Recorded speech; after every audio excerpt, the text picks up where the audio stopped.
The Anarchist Expropriators.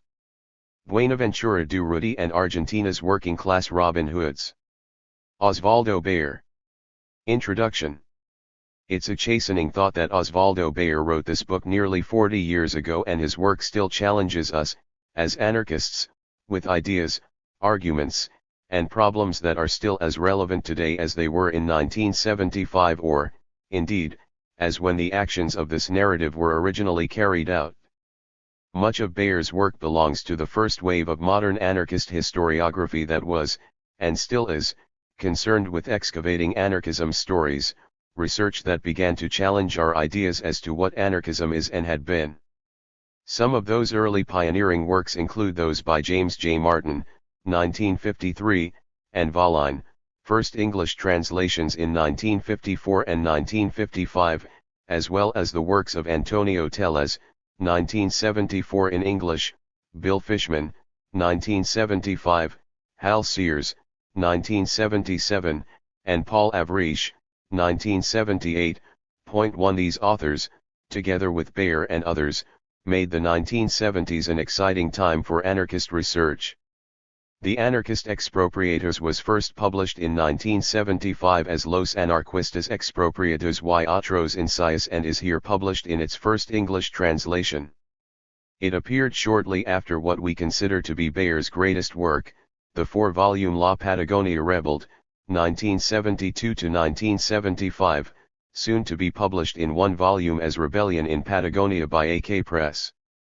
A later work, Simon Radowitzki and the People's Justice, 1991, was recently published by Elephant Editions.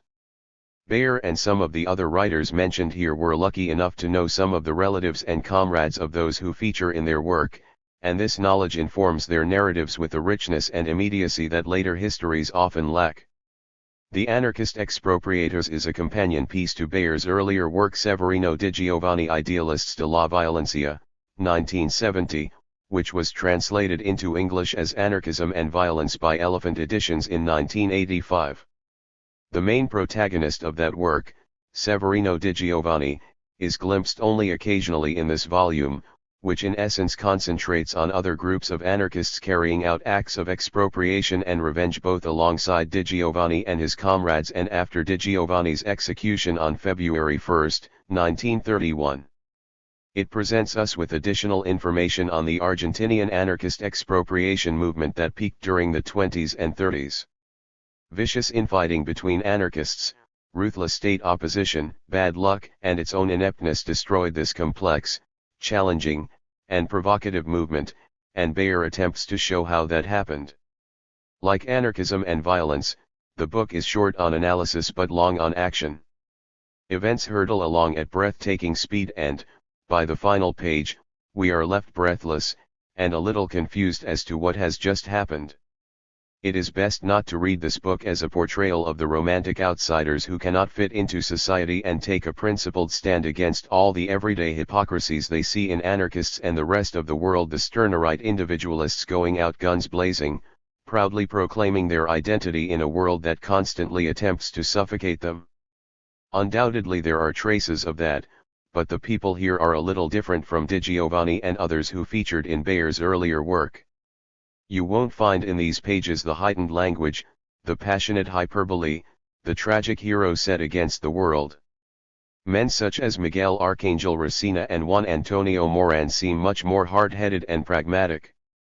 In different circumstances, they could have been the 1936 version of Durruti who survived his own expropriation career and, during the period covered by this volume, was no different from these men. Indeed, Durruti thought so highly of Racina and his activities that he wanted him to come to Spain and help with the anarchist struggle there. Argentinian anarchism in the 20s and 30s was a product of brutal state repression against a movement that, in the early part of the 20th century, was a force to be reckoned with. 2. This repression, exemplified by the events of May 1, 1909, the Social Defense Law of 1910, and the tragic week of 1919, together with the constant, brutal day-to-day treatment at the hands of the police and other agencies, reflected the concern anarchism engendered in the authorities. Reacting to these and other factors, such as the popularity of syndicalism among the working class, some anarchists began to analyze and reflect on what they believed and where they thought these beliefs should take the movement. Spurred on by the events of the Russian Revolution, writers such as López Arango and Abad de Santillan, for instance, were teasing out the relationship between syndicalism and anarchism in the labor movement, discussing the nature of trade unions, and the intricacies of class as the lodestar of anarchism as they attempted to rebuild a movement that would bring about the world they desired. The primary vehicle for this discussion was La Protesta, the paper they edited. All this is well and good, but there were still profound differences in the movement and, as is so often the case, this slice of anarchist history reverberates with internecine quarrels that became bitter and bloody but, in themselves, are reminiscent of similar quarrels in other countries and at other times. In essence, they revolved around those constant and exhausting questions of what anarchism is and the best way to practice it and bring about anarchy. Bayer is careful to try to delineate the complexities of these differences and provides us with a useful guide to understanding them. But there is still a little more that we may need to consider. Personality clashes and questions of ownership of resources had a deleterious effect on theory and practice. The execution of one of La Protesta's editors, López Arango, probably by Di Giovanni, in October 1929 is chilling. This though was not the first time that violence had occurred within Argentinian anarchism. We should remember that, in August 1924, gunmen from La Protesta raided the anarchist paper Pampa Libre, leaving 1 dead and 3 wounded. These were not simply intellectual and practical differences between comrades, but ones that were visceral, deeply felt, and with deadly consequences. Such tensions brought about some kind of fractured dialectic between the realities of the world outside the movement and the antagonisms within it. The results were not edifying. Understanding the development of these tensions is not easy from this distance.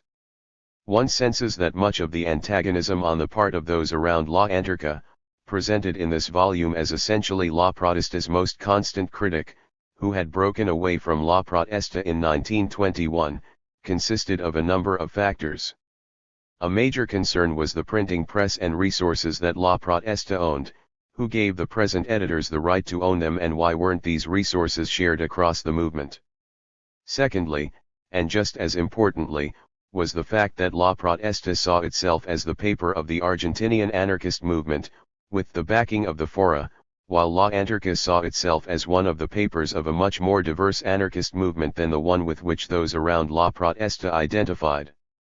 The editors of La Anarca certainly did not offer wholehearted support to the expropriators, but it did support expropriator anarchists who were imprisoned, unlike La Protesta who saw them as anarcho-bandits. It also condemned La Protesta's habit of naming or slandering those who had committed expropriations. La Protesta, for instance, described Di Giovanni as a fascist agent, calling the editors police informers. Hence the question of violence may not have been quite as central as Bayer suggests in driving the antagonism between the two papers. All this, remember, occurred between groups of people, many of whom had worked together in previous years, and indeed would in future ones. A feature of the Argentinian movement was its internationalism. Italian, German, Spanish, and Russian anarchists regularly traveled in and out of the country, providing the movement with both a richness of ideas and strategies, as well as all the practical realities that internationalism actually meant, not so much a theory, more a way of life. The French anarchist Gaston Laval was associated with La Anarca, while Abad de Santillan, one of the editors of La Protesta, was in Berlin between 1922 and 1926 working with the International Workingmen's Association, IWMA, as the Argentine Regional Workers' Federation, FORA, delegate, and this is reflected in the pages of the various newspapers. La Protesta regularly sent assistance back to Italian anarchists both before and after the rise of Italian fascism, while many articles from the strong Italian anarchist community in Argentina were aimed at those anarchists trapped in Italy or in exile, as well as attacking Italian fascists in Argentina. Meanwhile, La Anarca published writings on the situation for anarchists in Russia as well as in Italy and other countries. It should come as no surprise, then, that the struggle against fascism resonated within the Argentinian anarchist movement. The struggle against the death sentence placed on Sacco and Vanzetti was equally important and influential. Di Giovanni and others were in regular contact with the American, Italian-language paper L'Unità dei Refrattori throughout the campaign and, after the executions, Sacco's companion wrote to Di Giovanni thanking him and his comrades for their efforts on behalf of the two men, efforts that had included bombings as well as other more sedate propaganda activities. This internationalism took an interesting turn in early August 1925 with the arrival of members of the Spanish Los Solidarios group, who were on the run from Europe and fresh from robbing a bank in Santiago, Chile. By October 1925 they had commenced activities in Buenos Aires and, by January 1926, had help and support from Argentinian comrades there. The Los Solidarios members, Ascaso, Durruti, and Jover, were robbing banks, metro stations, and tram depots to raise funds to support revolutionary activity in Spain and quite probably in Argentina too. During their time in the country, they became close to Racina and others who would be active in the fight to prevent the deportation of the three Spaniards from France to Argentina. They had left the country in spring 1926, where they were wanted for killing a policeman and a bank employee during the course of their robberies. It was a fight that La Protesta described as not qualifying for the description of anarchist. It was a statement that only added to the tension between the various anarchist tendencies. Racina belonged to part of the anarchist movement that insisted on maintaining what they felt was an ideological purity. There could be no joint front with communists against fascism or in support of Sacco and Vanzetti, for example. In Russia, these communists had been responsible for the murder, execution, and imprisonment of countless anarchists. To work with them in any way would betray the memory of these dead, and would dilute anarchism into some type of pragmatic convenience. How could people know what anarchism was unless it remained pure? An anarchist movement could not be built on joint and popular fronts. Rather, Racina and others favored a sort of permanent confrontationalism, a constant war against capitalism and the state where anarchism would make no compromise. In 1924, the Fora had expelled those around La Anarca and other anarchist papers from the Comite pro Presos y Deportados, Prisoners and Deported Solidarity Group, and in response these papers had called for direct aid to anarchist prisoners, their families, and the families of those deported. For Racina and his comrades, the aim was not just getting funds to anarchist prisoners but to get them out of prison, and that would take time and money. To that end, he also became fascinated by the possibilities counterfeiting offered. In a sense his move to expropriation was a logical one, reinforced by those from Spain who were engaged in the same strategy, who came from a similar social background as himself and possessed the moral purity he felt essential in order to describe oneself as anarchist. Moran, the other major protagonist of Bayer's work, showed a similar pragmatism. Twice General Secretary of the powerful Maritime Workers' Federation, Moran fought a constant running battle against scab labor and intimidation. It was a battle he felt could not be won by conventional means, and he was part of the group who decided to execute Major Rosasco, the man spearheading attacks on anarchists, labor radicals, and others.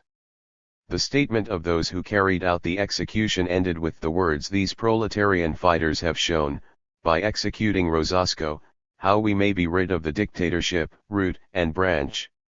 Like the Spanish action groups, Moran shared the belief that, sometimes, extreme measures were the only defense available to unions and organizations. One had to fight fire with fire or be destroyed. Of course it is never that simple, never that straightforward. It's easy for us to create patterns that were not there or lose sight of the nuances that have become hidden over the years. We can't be certain why people do what they do or how events around them shape their actions. We can say, though, to see the necessity of using arms to obtain funds does not necessarily mean that those who arrived at this position were any good at it in practice. Los Solidarios gained hardly any money from some of their efforts, while the Spanish anarchist group around Pere Bodas, a member of the Nameless Ones and not Los Solidarios as Bayer suggests, were murderously inept in their raid on the Messina Bureau de Change at the Plaza de la Independencia on the afternoon of October 25, 1928. Their arrest led to other raids being undertaken to fund their escape, which succeeded, and, eventually, their actions would lead to more arrests. As time went on, more of the groups were arrested, which resulted in more energy spent on working out how to free the imprisoned comrades. The groups began to live in a world of their own, always a danger in work of this sort, and especially so as the popular support base erodes.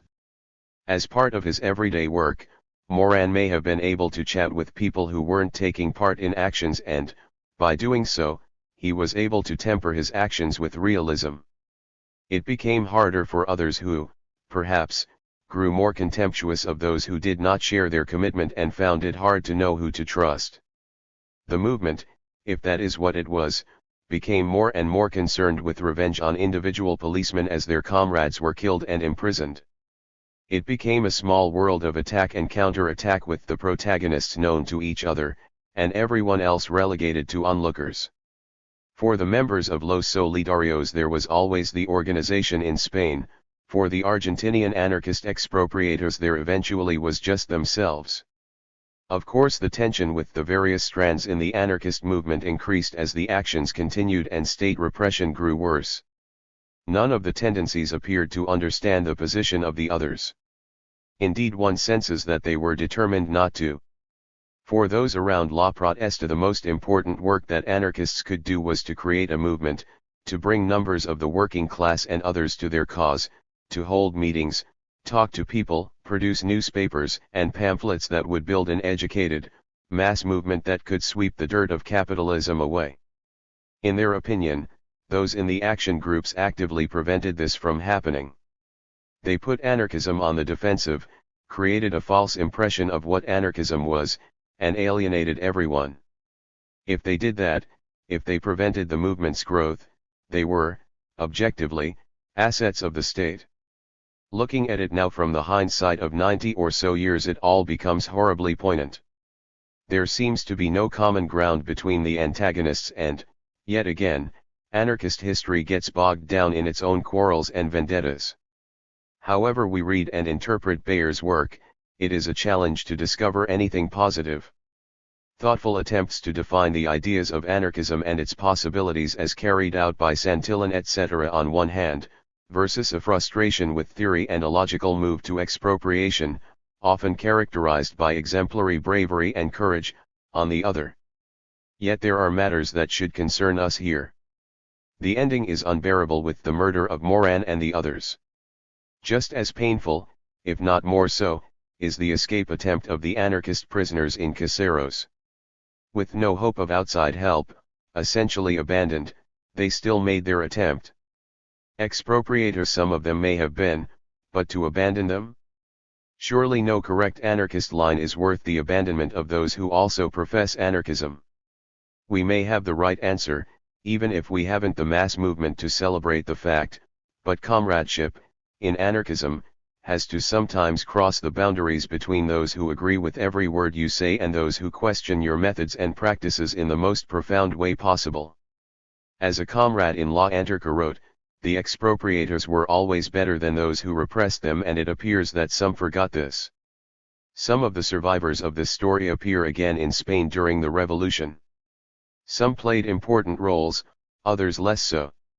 All were fighting fascism and attempting to create the most profound revolution we have, so far, known.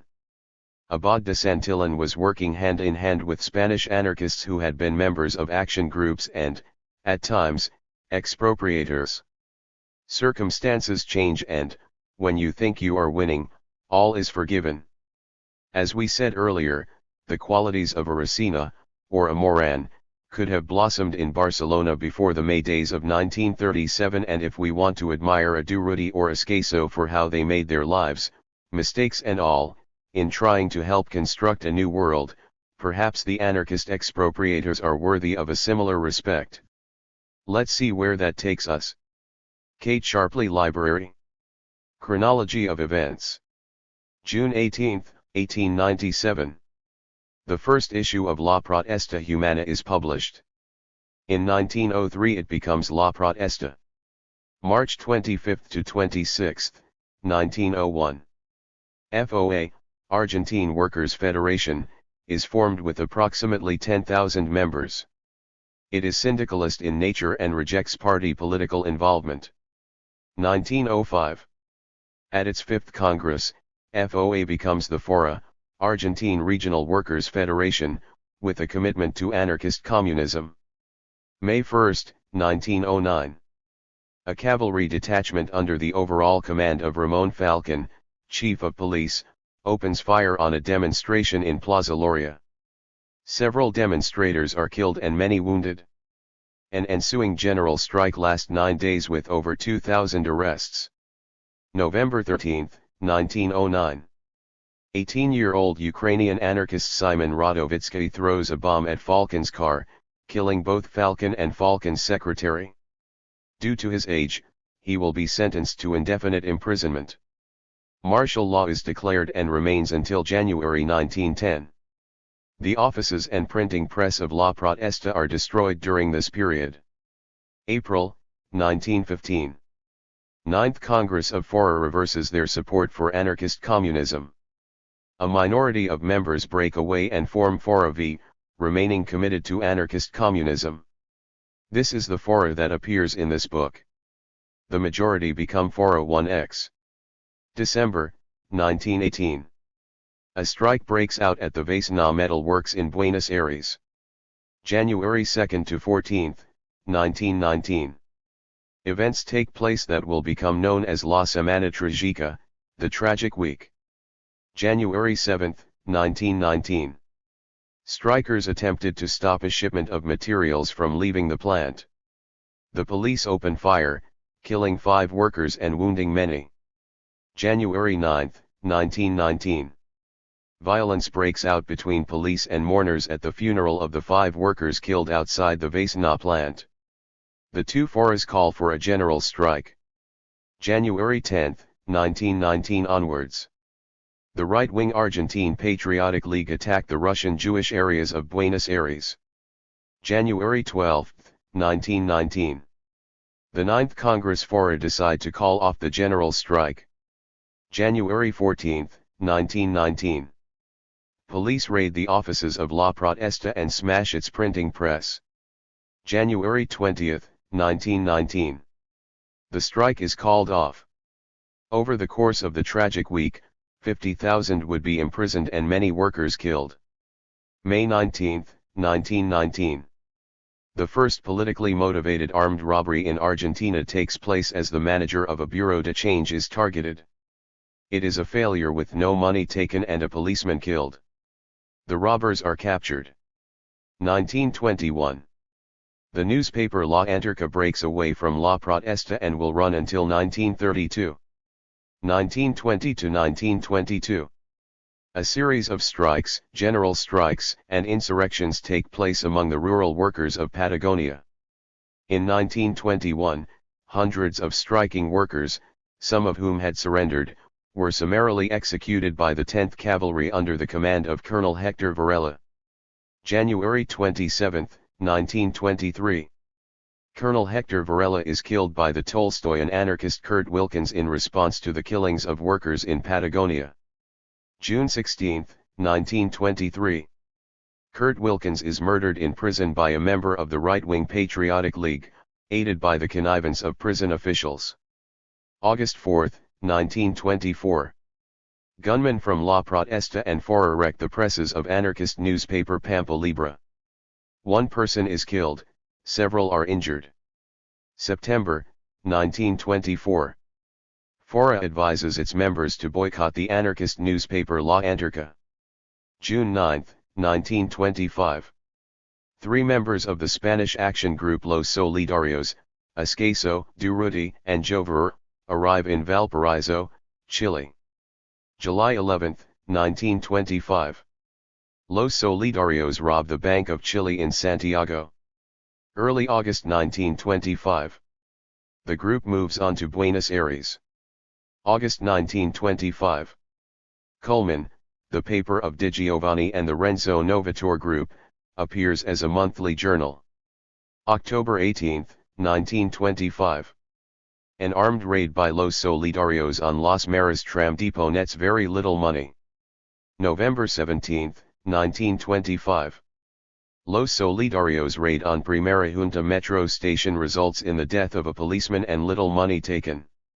January 19, 1926. Resina and others are involved in the robbery of a provincial bank in San Martin. Substantial money is taken with 1 employee killed and 1 wounded. February 1926 to April 1928. Culmen appears as a weekly.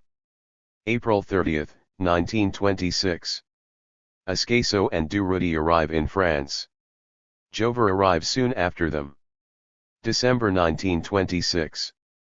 Of the protests and campaign to resist the extradition of Escaso, Durruti, and Jover from France to Argentina, La Protesta writes they do not qualify for the description anarchist.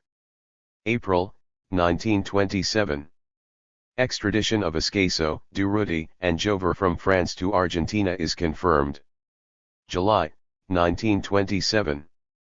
The time limit for extradition runs out and Escaso, Durruti, and Jover are released in Paris and immediately extradited to Belgium. October 1, 1927. Raid on Rawson Hospital is coordinated by Resina to gain funds for anarchist prisoners. A policeman is killed during the raid and Resina and others flee to Uruguay. The proceeds from the raid are used to make counterfeit money. August 11 to 16, 1928. 10th Congress of Fora is held, the last major congress of the Federation for 50 years. October 20, 1928. Pierre Bodas, a member of the Spanish action group The Nameless Ones, leads a raid on a bureau de change in the Cambio Messina in Montevideo. Bodas had been sent to Argentina to encourage Resina to come to Spain and work with the anarchists there. The raid is carried out against Resina's advice, and 3 people are killed, a businessman, a shoeshine boy, and a taxi driver. November 9, 1928. Bodas and others are arrested. May 20, 1929. Fora stages a 24-hour strike in solidarity with the Free Radovitskayi campaign. October 25, 1929. Someone, Di Giovanni, assassinates Emilio Lopez Arango, an editor of La Protesta. April 13, 1930. Radovitskayi reprieved and expelled to Uruguay. October 2, 1930. Resina and Di Giovanni rob a sanitary services wage clerk, taking 286,000 pesos. The money is used to fund the escape of Bodas et al. In March the following year. January 29, 1931. Di Giovanni and Scarfo are arrested. February 1, 1931. Di Giovanni is executed by firing squad. February 2, 1931. Paulino Scarfo is executed by firing squad. March 18, 1931. In an escape plan engineered by Resina and Gino Gatti, an Italian anarchist, Bodas, and 3 others from the Cambio Messina raid are sprung from prison through a carefully constructed tunnel. 3 anarchist members of the Bakers' Union also are freed. March 27, 1931. Resina and others are arrested. June 12, 1931. Juan Antonio Moran and others shoot and kill Major Rosasco in retaliation for his ill treatment of prisoners, including the use of torture. July 11, 1931. Pierre Bodas is arrested. He is released in 1953. September 6, 1931. The era of military government begins. The workers' movement is attacked, newspapers are shut down, and trade unions and political and cultural organizations are banned. Anarchists are imprisoned or deported. Sept 1932. Martial law is lifted. La Anarcha and La Protesta and various unions bring out the joint manifesto 18 months of military terror. June 28, 1933. Juan Antonio Moran is captured. August 11, 1933. Juan del Piano, the last of the expropriators at large, is killed by the police. October 7, 1933.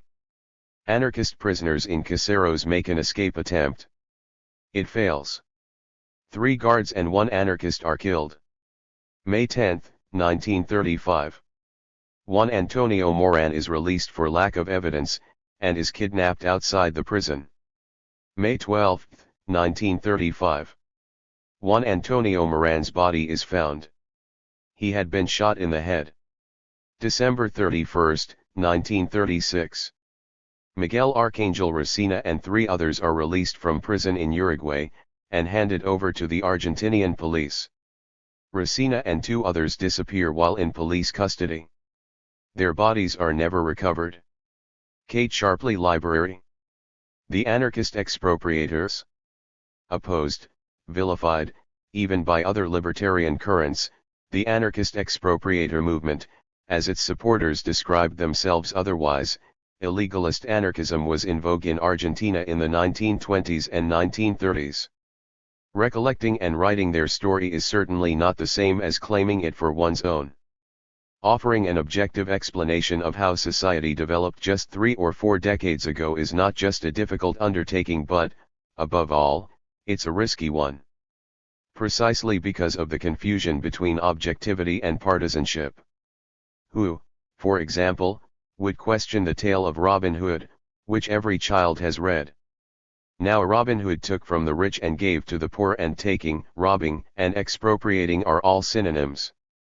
But at several centuries' distance, Robin Hood looks like an attractive personality, maybe because his life is the stuff of legend, or because it is merely the product of the imagination. But the anarchist expropriators are not products of the imagination. They existed, and how? Not that they were all Robin Hoods, any more than they were all Scarlet Pimpernels. Point 3. They were intractable when it came to defending their lives, because they knew that one false move or the slightest sign of weakness meant they would be executed in the street or in front of a firing squad. In a way, they were urban guerrillas, but they could not rely on any foreign power for funds and weapons, and there was nowhere to seek asylum when things got too hot. They lived from day to day, without any breaks. They were interesting figures who attacked society, bourgeois society, with bombs and revolvers, while their newspapers were violent in their criticism of the Bolshevik dictatorship, invoking the name of the gleaming, imminent golden fleece, freedom. We cannot own them as ours, we were told by one of the last great anarchist intellectuals, Diego Abad de Santillan. True, but we cannot ignore them either. In Argentina, the anarchist expropriator movement was very significant, even more so, perhaps, than in Spain, even though it survived for only 15 years. It embraced a motley crew of academics, workers, and a few outright criminals who made up a very distinct rogues gallery. The first politically motivated armed robbery in Argentina took place on May 19, 1919. Given the time and the setting, only Russians could have been behind it. Society was living through the whirlwind of the maximalist revolution in Petrograd and Moscow. The Argentinian anarchists' ranks included a numbers of Slavs, whose names echoed through the gunfire outside trade union premises or after bomb outrages. Radovitsky, Karastchin, and Romanov had disturbed the blithe existence of the Porteños. Point 4. So whenever the newspapers named the perpetrators of this first political outrage, their readership must have nodded and exclaimed, "How could it have been otherwise? It could only have been Russians." Everything about that first outrage was singular, starting with its protagonists. This simple narrative cannot convey the atmosphere of conspiracy, the nihilistic mysticism and religious embracing of a destiny of suffering, which awaited the 2 political desperados when they shattered the tranquility of the Chacarita district with their gunfire in the late afternoon in May 1919. These were characters worthy of a Dostoevsky novel, or maybe the melancholy ironies of Chekhov. The outrage, a sign of the times. This began on a tram. Fear reigned in Buenos Aires. President Hipólito Yrigoyen V had lost control of the situation over recent weeks, and it had all culminated in the massacre at the Vasna workshops, and the proletariat had not forgiven that. 6 El Paludo 7 was to be confronted by 367 strikes that year, 2 more strikes that the year has days. And while anarchist intellectuals kept arguing with one another about the society of the future, when there would be no more governments, the anarcho-individualists were bent on direct action and burning trams or blowing up bakeries. By that point, the left had already experienced one split that had repercussions upon trade union life in Argentina.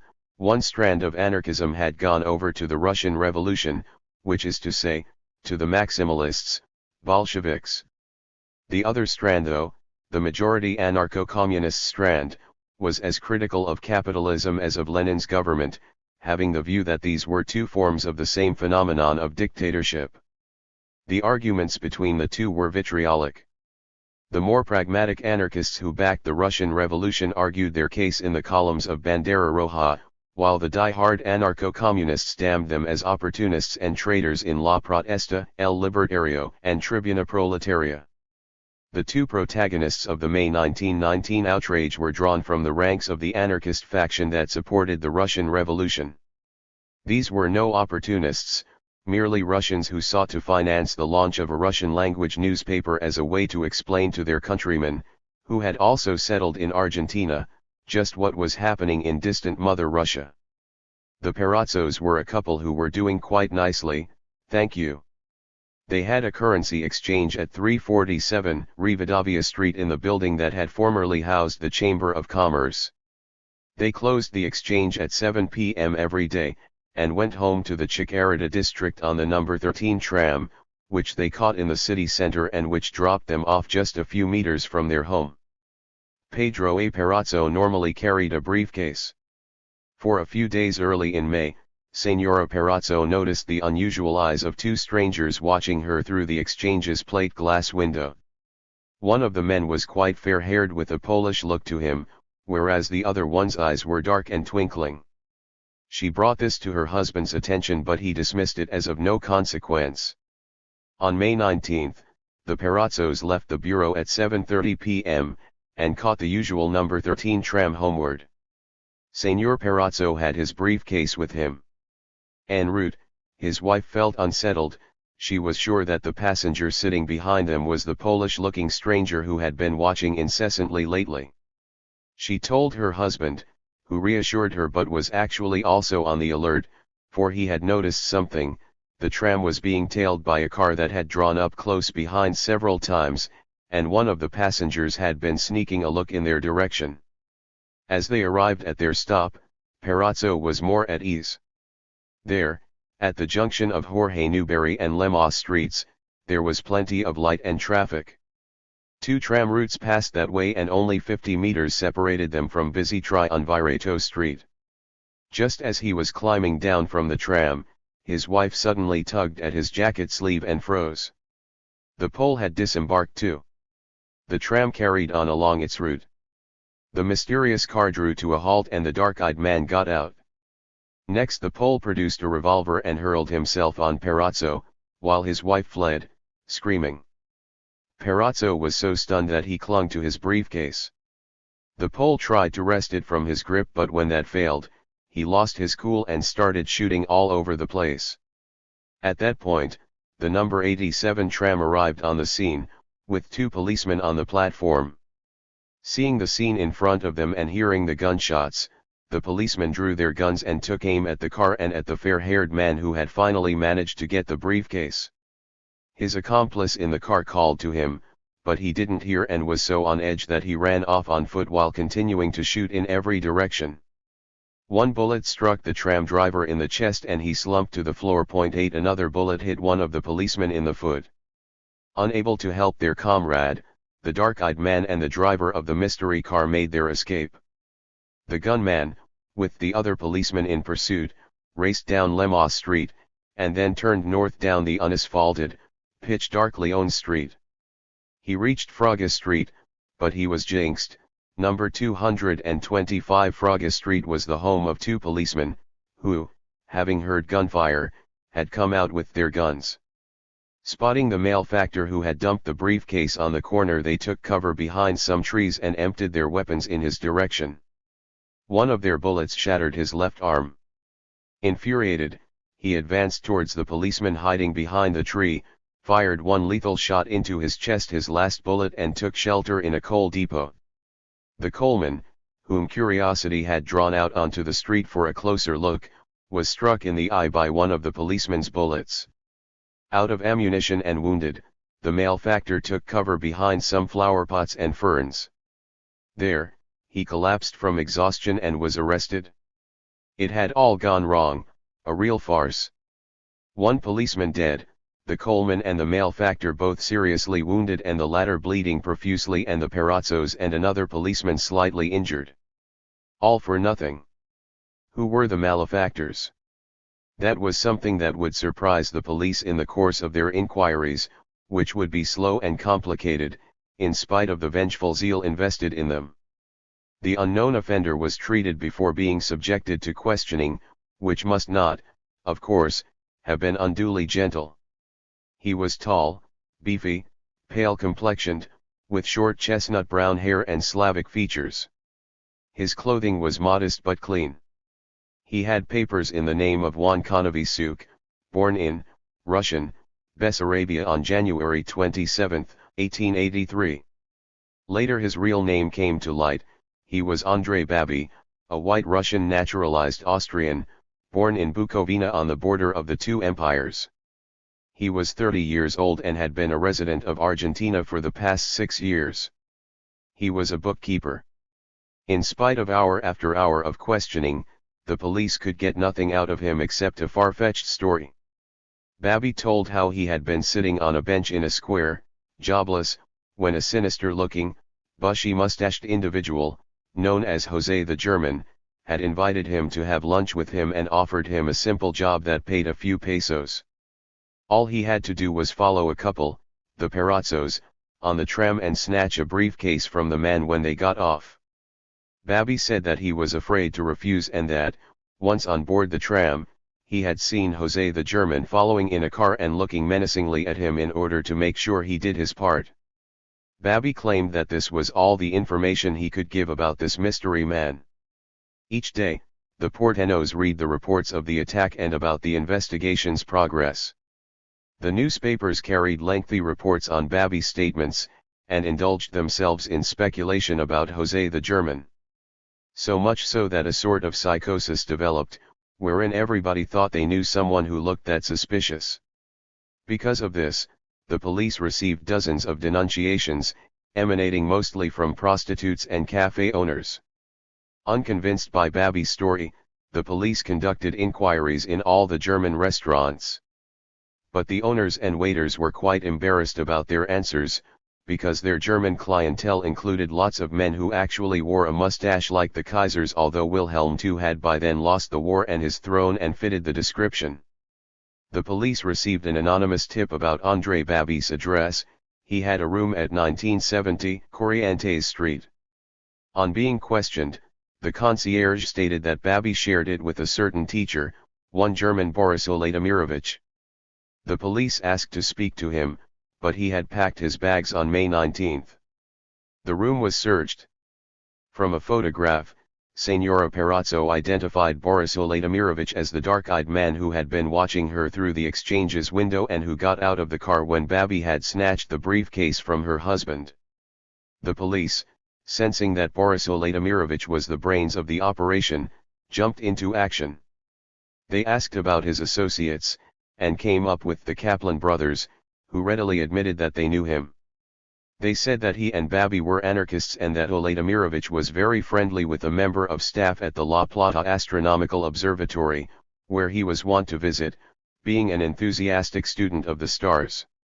At the observatory there was a real find, 2 of Boris Vladimirovich's suitcases filled with anarchist publications, books, letters, and essays.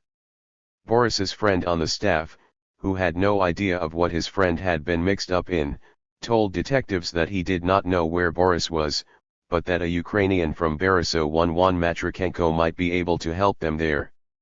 The police traced Matrichenko and intimated to him how worried they had been because, they claimed, they feared that Boris had been kidnapped. The quick-wit Matrichenko quickly reassured them, stating that he had recommended Boris to a friend in San Ignacio in Misiones province. Moreover, driver Luis Shelley had to know the date when he set off because Vladimirovich was always calling upon his services. Two birds with one stone. After searching the driver's home, detectives telegraphed their information to the police in Posadas. They discovered anarchist materials in Shelley's room, and the Perazzos identified Shelley as the driver of the vehicle involved in the attack. It was all becoming clear now. Vladimirovich was arrested in San Ignacio. The police found it odd that a man such as him should have turned to crime. He had the air of an academic, an intellectual about him, affable manners, an intelligent look in his eye, a face marked by a sort of inner suffering. His capture caused such a sensation that the governor of Misiones, Dr. Barrero no less, had himself driven to the police station and spent hours conversing with the anarchist. And when the police contingent arrived from Buenos Aires, headed by Inspector Fopiano, the governor himself decided to make the long train journey to bring the prisoner back to the capital. Before they set out, the police and provincial authorities had themselves photographed for posterity. They all sat in unnatural poses in front of Boris Vladimirovich. The Nietzschean-looking prisoner looks as if he has nothing to do with all this rigmarole, while the eminent officials are staring stiffly at the camera. Meanwhile, police had checked out Vladimirovich's identity. He was a 43-year-old Russian widower and writer. La Prensa had additional details for its readership. Boris Vladimirovich has an interesting personality. He is a doctor, biologist, painter, and had a certain profile among Russia's progressives. According to police files, he is alleged to be Montenegrin and a draftsman, but he is in fact Russian and descended from a family of the nobility. At the age of 29, Boris had renounced his inheritance in order to marry a revolutionary working woman. It was known that he had squandered his personal fortune in pursuit of his ideals. He was a doctor and biologist but had never practiced, except for a brief period as a teacher in Zurich, Switzerland. Dr. Barrero had been able to savor a few of his scientific theses while they were traveling companions. Boris had been a social democrat and had taken part in the Socialist Congress in Geneva in 1904 as a Russian delegate. It was there that he had his first falling out with Lenin, although he admired the man's intellect. As for Trotsky's positions, he preferred not to comment.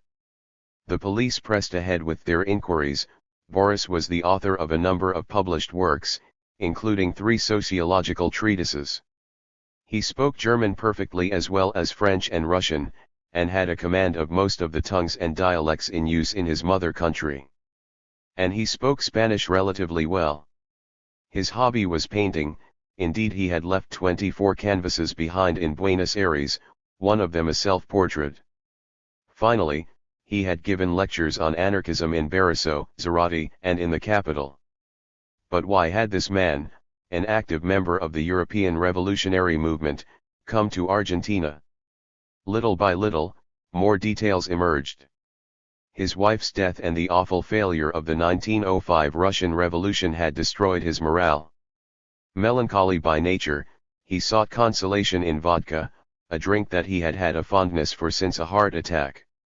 He had given his home in Geneva to his co-religionists and had moved to Paris, where he decided to go on a long journey in search of rest and to recuperate from his depression. One of his friends, whose brother had some property in Santa Fe province, urged him to spend some time in Argentina. Vladimirovich arrived in 1909 and frequented Russian labor circles. After some time staying with his friend's brother, he moved to Chaco, where he spent 4.5 years. He lived on what little money he had left and devoted himself to studying the region, roving from Parana to Santiago del Estero, and exploring the Patino marshes in particular. He lived frugally, although his taste for vodka had become more and more pronounced. In Tucumán, he had learned the news of the First World Wars having erupted and had decided to return to Buenos Aires. The official mouthpiece of the Patriotic League La Razón stated, he was received with open arms in Buenos Aires by the progressives who, in spite of his lengthy absence, could not forget his libertarian activity on behalf of his mother country. Indeed, that very absence added to his prestige. He resumed his propaganda, giving lectures and expounding upon his ideas with conviction before workers' circles.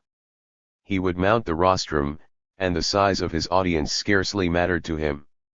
When the riots erupted in 1919, Boris traveled down to Lachak to set up a revolutionary committee with a solid basis, but he came upon a gang of people who refused to abide by any program or who were incapable of doing so. All they were fit for was lashing out blindly. He was tremendously disheartened. After the tragic week, Boris focused on the danger constituted by Karl's young disciples who were threatening to kill all Russians. In fact, "Hunt down the Russian" was a catchphrase of those younger members of the upper and middle bourgeoisie in Buenos Aires, who had enlisted either in the Civic Guard or in the Argentine Patriotic League. During the week of bloodshed that January, they also carried out iniquitous and criminal outrages in the Jewish districts, because a Jewish person is often referred to as the Russian in Argentina. A few hotheads, carried away by what they believed was some sort of divine mandate, even went so far as to urge a massacre of Russians. Boris thought his ideas through.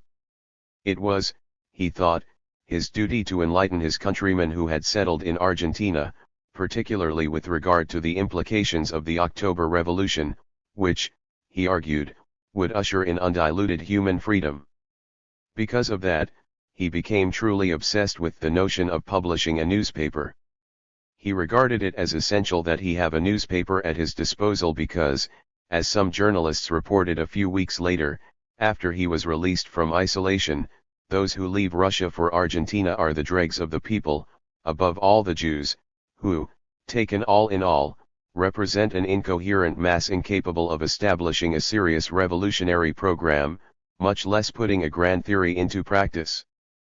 But it takes money to launch a newspaper, and there were only two possible options: either organize a venture of some consequence, or, more modestly, depend upon the meager involvement of workers of Russian origin and an intellectual who would go without food for a few days in order to save money towards the printing costs of the first issue.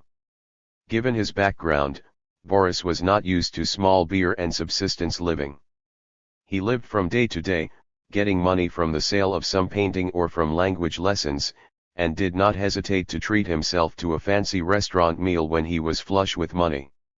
Thus he frequented the Marina Keller, a German restaurant on 25 de Mayo Street where the prevailing atmosphere was quintessentially European and where there was genuine Russian vodka to be had. Boris revealed his plans to the Shelley, an anarchist driver who often left him at home in his room when the vodka had robbed him of any sense of direction.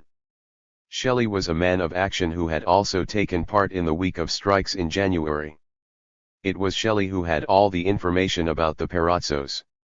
Volodymyrovich could also call upon Babi, his roommate, an anarchist whose admiration for him was such that he stood ready to sacrifice his very life for his maestro.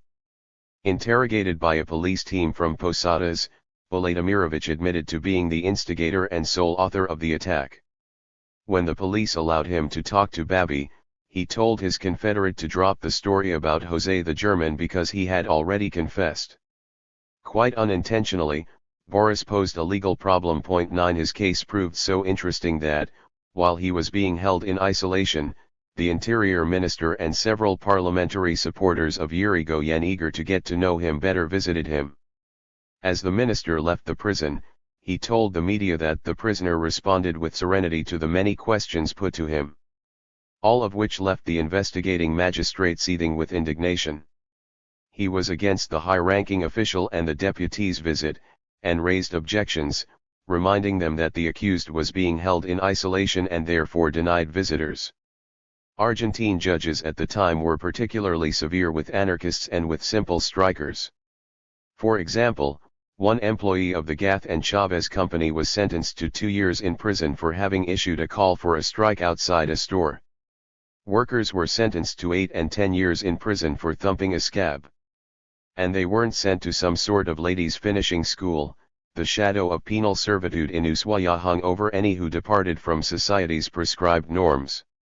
Although he was the president, Ippolito Yrigoyen never meddled with the internal regimen of institutions, which thus enjoyed utter impunity, This was as true of the army, as evident in the tragic week, as of the police, in their hinting at subversion, and the Argentine Patriotic League, a particularly thuggish paramilitary organization ardent in its defense of the rights of property, and run by Manuel Carles, Admiral Domecq Garcia, and Doctors Mariano Gabastu and Alfredo Grondona, operating as a de facto defensive/offensive organization.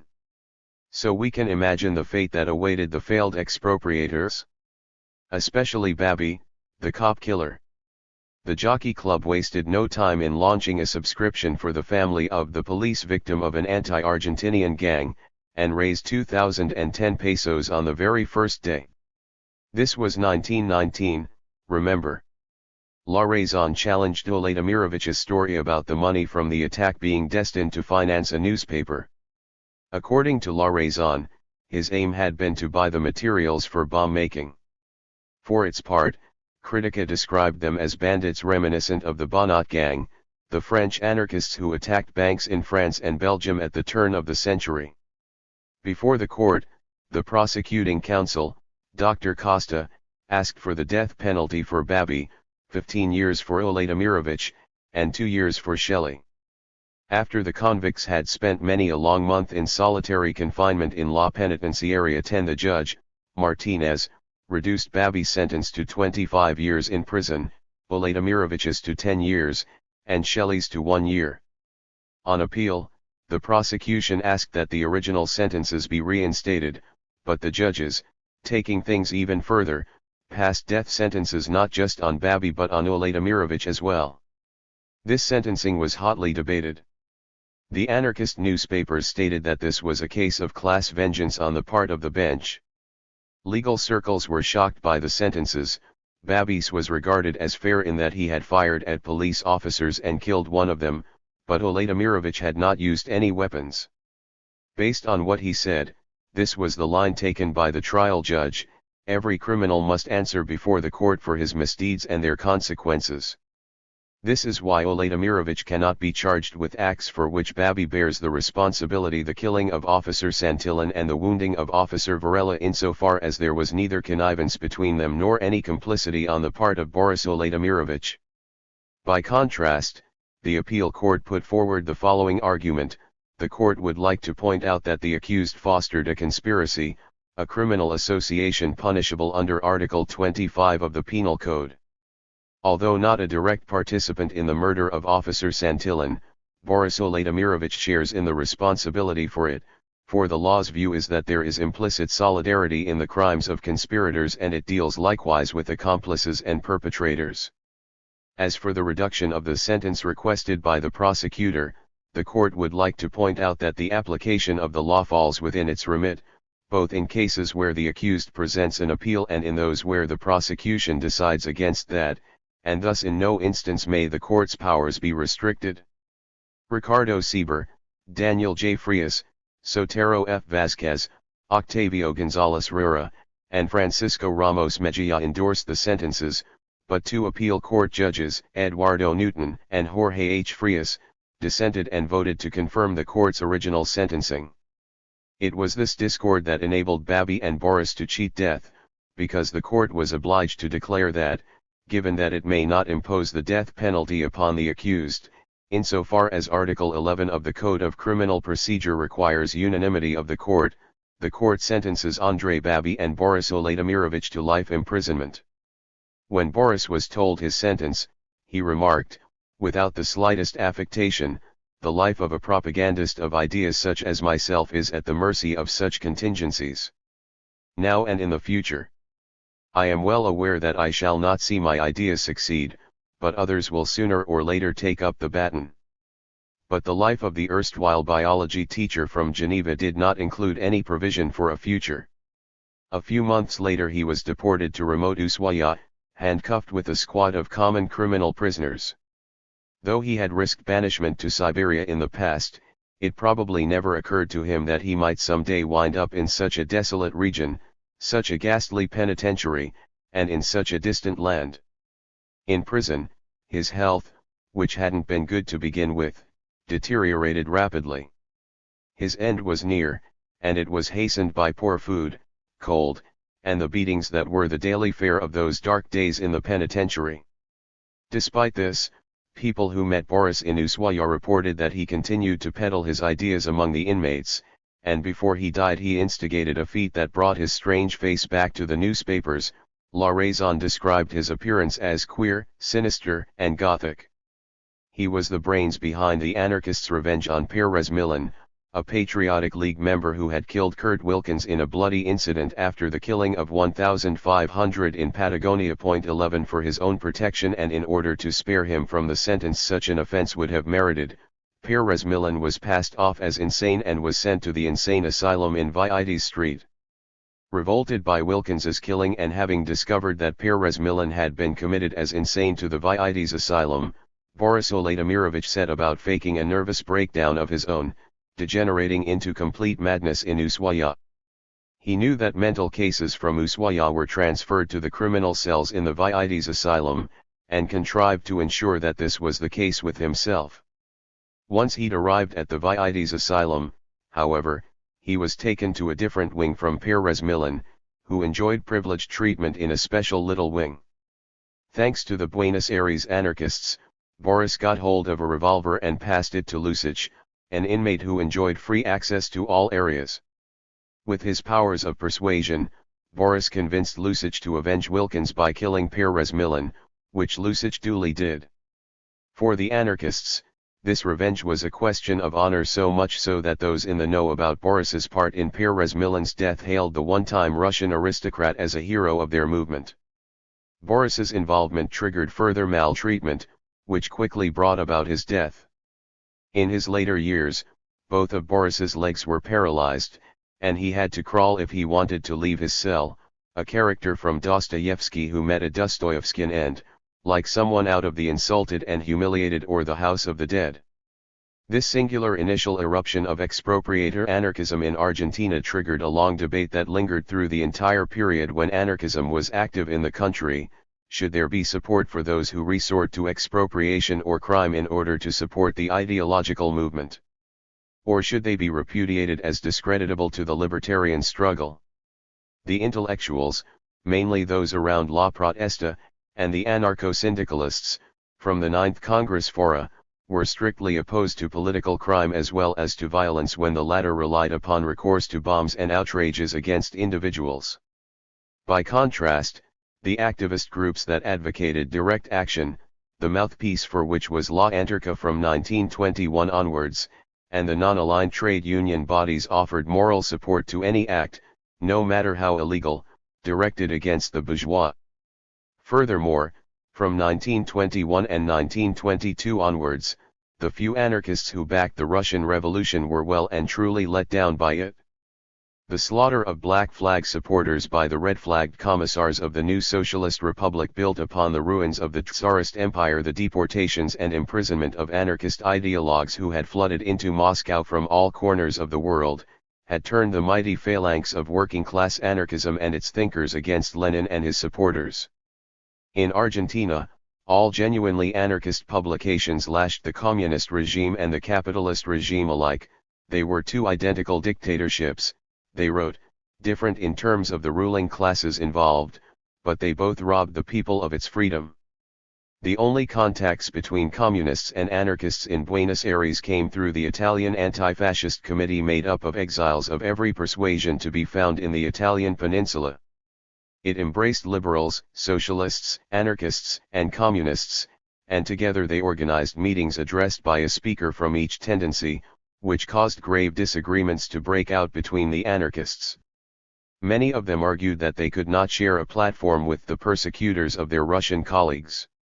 It was the Italian anarchists most against collaboration with the communists within the anti-fascist committee who became the two leading figures of expropriator anarchism in Argentina, Miguel Arcángel Racina and Severino Di Giovanni. The communist mouthpiece El Internacional denounced every bomb outrage and every attack and robbery carried out by the anarchists from the expropriator faction. On May 2, 1921, there was an attack on a customs post in Buenos Aires. The raiders got away with a considerable amount of money for those days, 620,000 pesetas, but because of a blunder by their driver, Modesto Armenenses, the perpetrators were soon found. All but 3 of them fell into police hands. In the course of their raid, a customs officer had been killed. Of the 11 culprits, 3 were professional criminals, while the rest were workers who had never broken the law before. Contrary to what certain newspapers may have argued, none of them was an anarchist, although the raid had reignited the controversy among anarchists themselves regarding approval or disapproval of any crime committed against the bourgeoisie. Within a few days, Rodolfo González Pacheco entered the fray when he wrote in an editorial entitled Robbers in La Anarcha. Since it has been demonstrated that property is theft, the only robbers in these parts are the property owners. But what remains to be seen is if those who rob them are not of the same ilk as those they rob, and do not have a true robber's mentality, the same penchant for acquisition. Let us state that we have no prejudice regarding either of them. Especially as such a prejudice would protect the former even more than they are protected already. Because the former shriek, "Stop, thief," just the way they shout fatherland and order, their sole aim is to conceal all their thieving behind all this verbal brouhaha. Just like the highwayman who fires a shot to strike terror, and exploits the chance to strip you of your belongings. No, no, and no. What is happening, in reality? What is the robber's object? To seize wealth, or at any rate to avoid the toil and the slavery that flow from it. In order to escape enslavement, he gambles his freedom and generally loses it, in that the bourgeoisie are experts in this little game and, really, it is they who deal the cards. Should some petty thief succeed in this game, he becomes rich, a property owner, which is to say, a big thief. But for all that, and although they may all be thieves, we are more on the side of the outlaws than of the others, more on the side of the petty thieves than the big ones, more with the customs post raiders than with Yrigoyen and his ministers. May their example prosper. The expropriator, or illegalist, anarchist group in Argentina arose from the necessity of organizing self-defense. For it was not just the army that cracked down on anarchist activities, Tragic Week, the farm laborers' strike in Patagonia, the dock strike in 1921, etc., nor just the police, who specialized in combating agitators, arresting ringleaders, monitoring and breaking up meetings, breaking strikes. There was also, and above all, the nationwide activity of the Argentine Patriotic League under Carls's leadership. In those days, not a week passed without some bloody confrontation between anarchist workers and members of the Organization for the Defense of Property, operating under the aegis of the Patriotic League. The Patriotic League was not merely powerful in the capital, but it was powerful in the interior as well.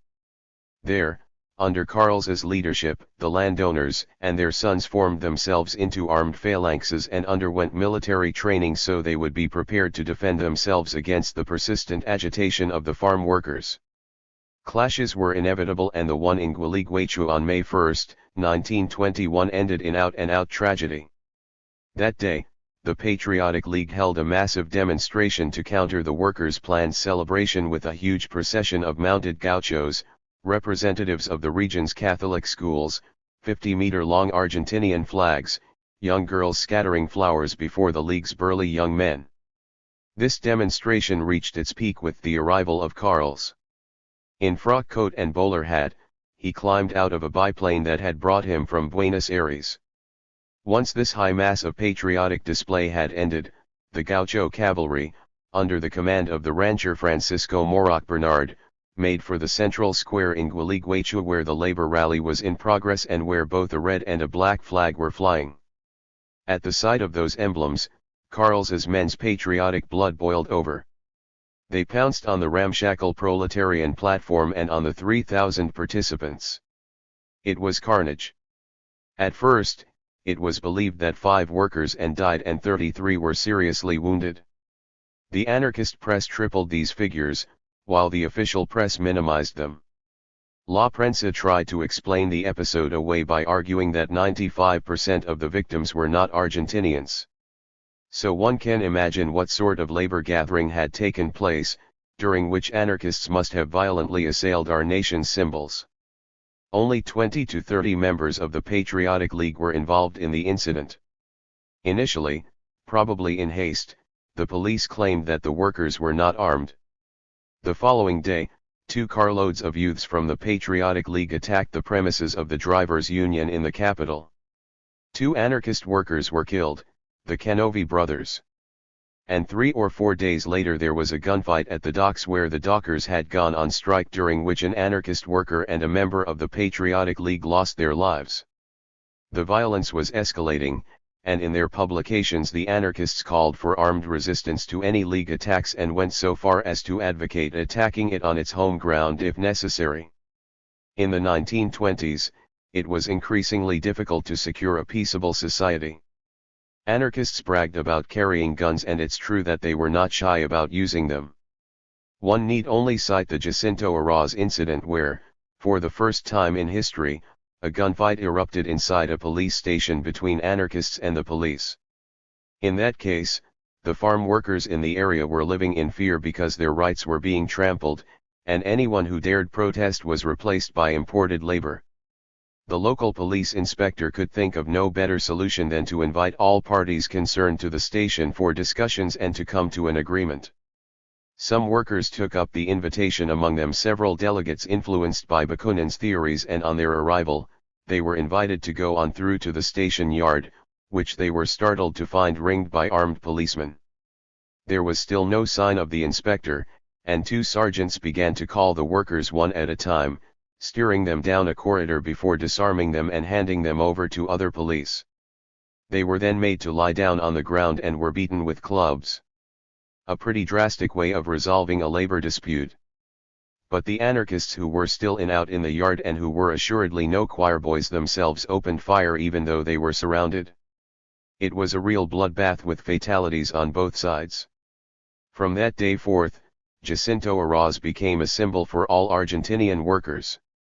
It was, so to speak, an application of the old proverb, "What's good for the goose is good for the gander." Of course, certain anarchists overdid things a bit by always carrying a gun everywhere they went. As it happened, their own publications were moved to openly offer them advice, as in this announcement of a picnic outing to Rosario, carried by La Anarca, to Rosario, big family picnic to benefit political prisoners, to Castellanos Island on the River Parana. Gentlemen $1.20, ladies 50 cents, children free. Note: let it be known that the subprefecturate will be checking passengers before they board, so carrying weapons on one's person is not recommended. Or indeed this insertion on the front page of La Protesta, concerning the Sunday picnic, as is, alas, the custom during La Protesta organized picnic outings. Shots have been fired into the woods on Maciel Island in the course of the day, and particularly as night fell. This is very dangerous and has panicked some families along on the picnic, which should be a pleasant gathering by anarchists in a spirit of open comradeship.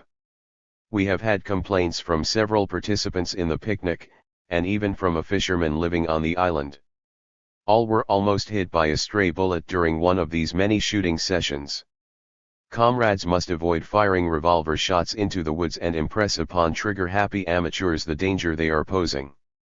They display utter lack of know-how with these dangerous games, and it is incumbent upon anarchists to oversee the proper progress of our activities and, above all, the safety of all who demonstrate their trust in us by taking part in them.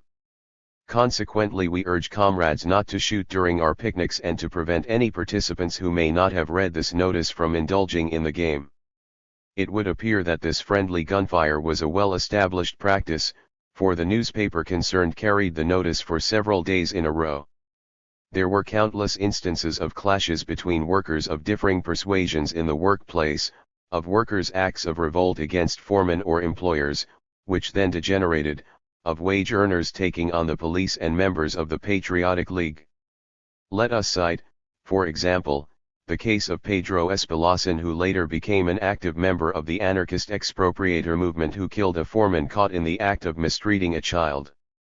There is a long list of political prisoners sentenced for crimes connected with social and political strife, and these ranged from simply striking to homicide. The Social Prisoners and Deportees Defense Committee, maintained by the modest contributions from anarchist workers, was unable to fully meet its remit, which was paying the defense counsel fees and the trial expenses of the accused, and also looking after their families. But this commission did not have only a passive role that might be summarized as raising funds, much as some sort of Salvation Army or Society of Patronesses might. There was also its secret brief to help prisoners escape. To that end, it mobilized all sorts of resources, including sending trusted comrades on missions, circling prisons for, sometimes, months on end so as to gather comprehensive intelligence, renting houses, getting hold of getaway cars, bribing jailers and court ushers and even the clerks to do what they could about sentencing. The man in charge of it all was the secretary of the Prisoners and Deportees Defense Committee, Miguel Arcangel Resina, an anarchist metal workers leader.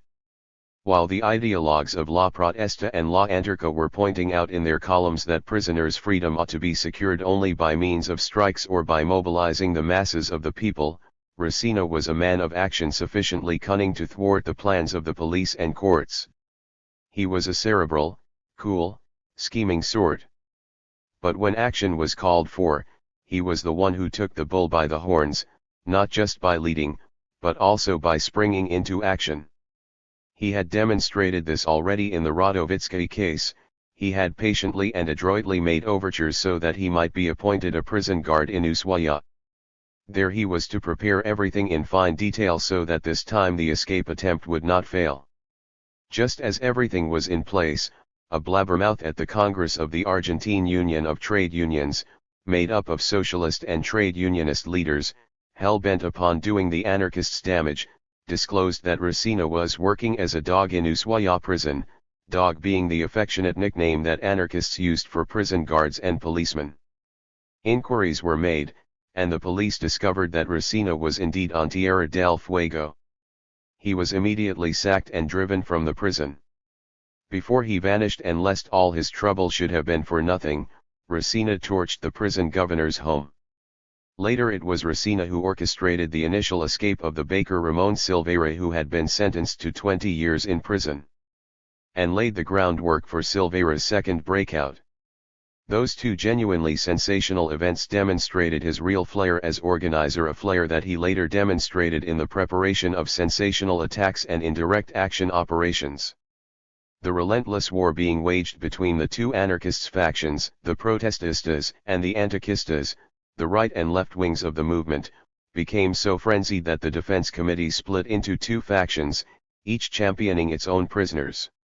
The factions close to La Protesta and the Fifth Congress Foro would support only anarchist prisoners of conscience, whereas the one close to La Anarca was to leap to the defense of all prisoners accused of criminal offenses, which is to say, the anarchist expropriators. And that is what happened in the highly controversial case of the Vidma prisoners. In 1923, in the Rio Negro region, a mail coach was attacked, just like in the Wild West. The territorial police arrested 5 anarchist farm laborers not too far from the scene as they were collecting firewood for an asado. 12 Under atrocious torture, they confessed to the attack. One of them, Cassiano Rugaron, was driven mad as a result of the torture and died a few months later in the asylum in Vaites. The other 4 were sentenced to a total of 83 years in prison. Andrés Gómez got 25 years, as did Manuel Villegas and Manuel Alvarez, whilst Esteban Hernando got 8 years. The faction close to La Anarca waged a protracted campaign to have the case reviewed. La Protesta, having shown itself lukewarm in their defense, wrote in its columns that the Vidma prisoners are ordinary offenders who have nothing to do with anarchist propaganda and anarchist ideas. This inflamed the polemic within the movement, a polemic that was to linger for as long as anarchism played a role of any significance in Argentine labor life. Moreover, it has been a constantly recurring theme in anarchism, since Proudhon and passing through Bakunin, Reclus, Malatesta, Armand, Gori, Fabri, Trini, Abad de Santillan. How many have queried whether all means are legitimate in the making of the revolution, or whether anarchists should cling to the image of pure and irreproachable figures who make the revolution by preaching a humanistic ideal. Little by little, events brought the two schools of thought into grave paradoxes, in, say, the Sacco-Vanzetti affair, a case of injustice that, in terms of the worldwide labor mobilization it provoked, had a greater impact than the Dreyfus affair in its day. 13. What happened to Sacco and Vanzetti? Almost the same thing that happened to the Weidmar prisoners, except that in the latter case, what we today would describe as public opinion was not a factor. By contrast, Vanzetti and his Italian anarchist comrades in the United States managed to make masterly use of popular opinion over more than 7 years of a worldwide popular agitation, which will probably never be equaled. In the United States itself, the agitation was on a scale 10 times that of the agitation that would subsequently lead to the end of the Vietnam War. In the Sacco-Vanzetti case, there was unanimity between everyone: individualist anarchists, anarcho-communists, anarchist expropriators and devotees of violence, social democrats, communists, liberals, the Pope, and even the fascists who endorsed the judge's decision to suspend the death sentences on the accused 14. Once arrested 15 days after the Braintree hold-up and the killing of two cashiers, Sacco and Vanzetti said that they had been indirectly implicated in the raid. Their confessions had been made on the advice of their lawyer, who believed that this would save them from deportation to Italy, which would also be their immediate fate should they confess to being anarchists. To put it another way, in their case there was none of the physical torture used on the Weidmar prisoners, but rather pressure and mental torment. Either they accepted the legal niceties or they would be extradited. And despite support from all over the world, this was an interminable bluff that they were fated to lose after 7 long years. The courts disgraced themselves by sentencing Sacco and Vanzetti to the electric chair. At no point were the U.S. judges able to demonstrate with clarity that the two Italians were guilty. There were only legally worthless and inconclusive suggestions and testimony.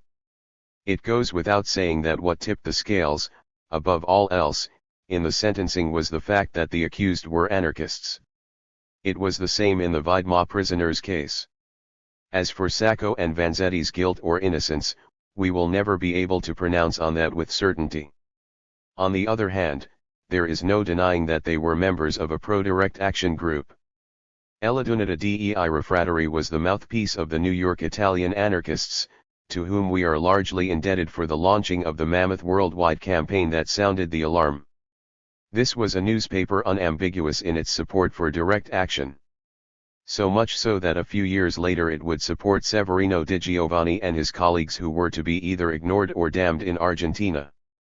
The last word on the Sacco-Vanzetti case might well be that delivered by the journalist and writer Francis Russell in his painstaking investigation entitled Tragedy in Dedham, published in 1962 and hailed as a serious study by the entire European press.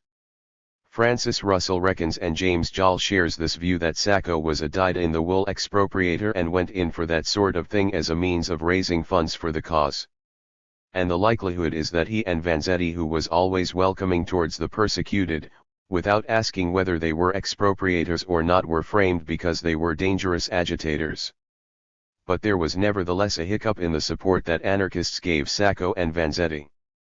Should they be defended as innocents or because they were anarchists? And, if they actually were guilty of hold ups designed to finance propaganda or to help prisoners and strikers, would they have had the same championship from the columns of the official journals of Argentinian anarchists? The same dilemma recurred with Buenaventura Durruti's exploits in Argentina.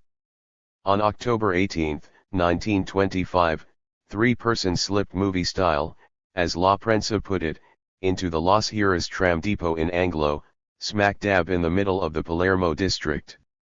One of them wore a mask. The cashiers had just finished counting the money from ticket sales.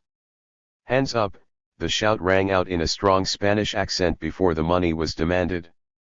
The stammering employees explained that the cash was already in the safe.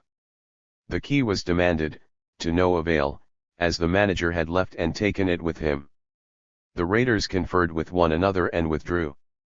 As they slipped past the cash desk, they grabbed a small bag that a guard had just set down.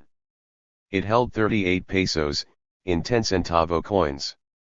Waiting outside, was an accomplice, and, a little further off, a car was waiting.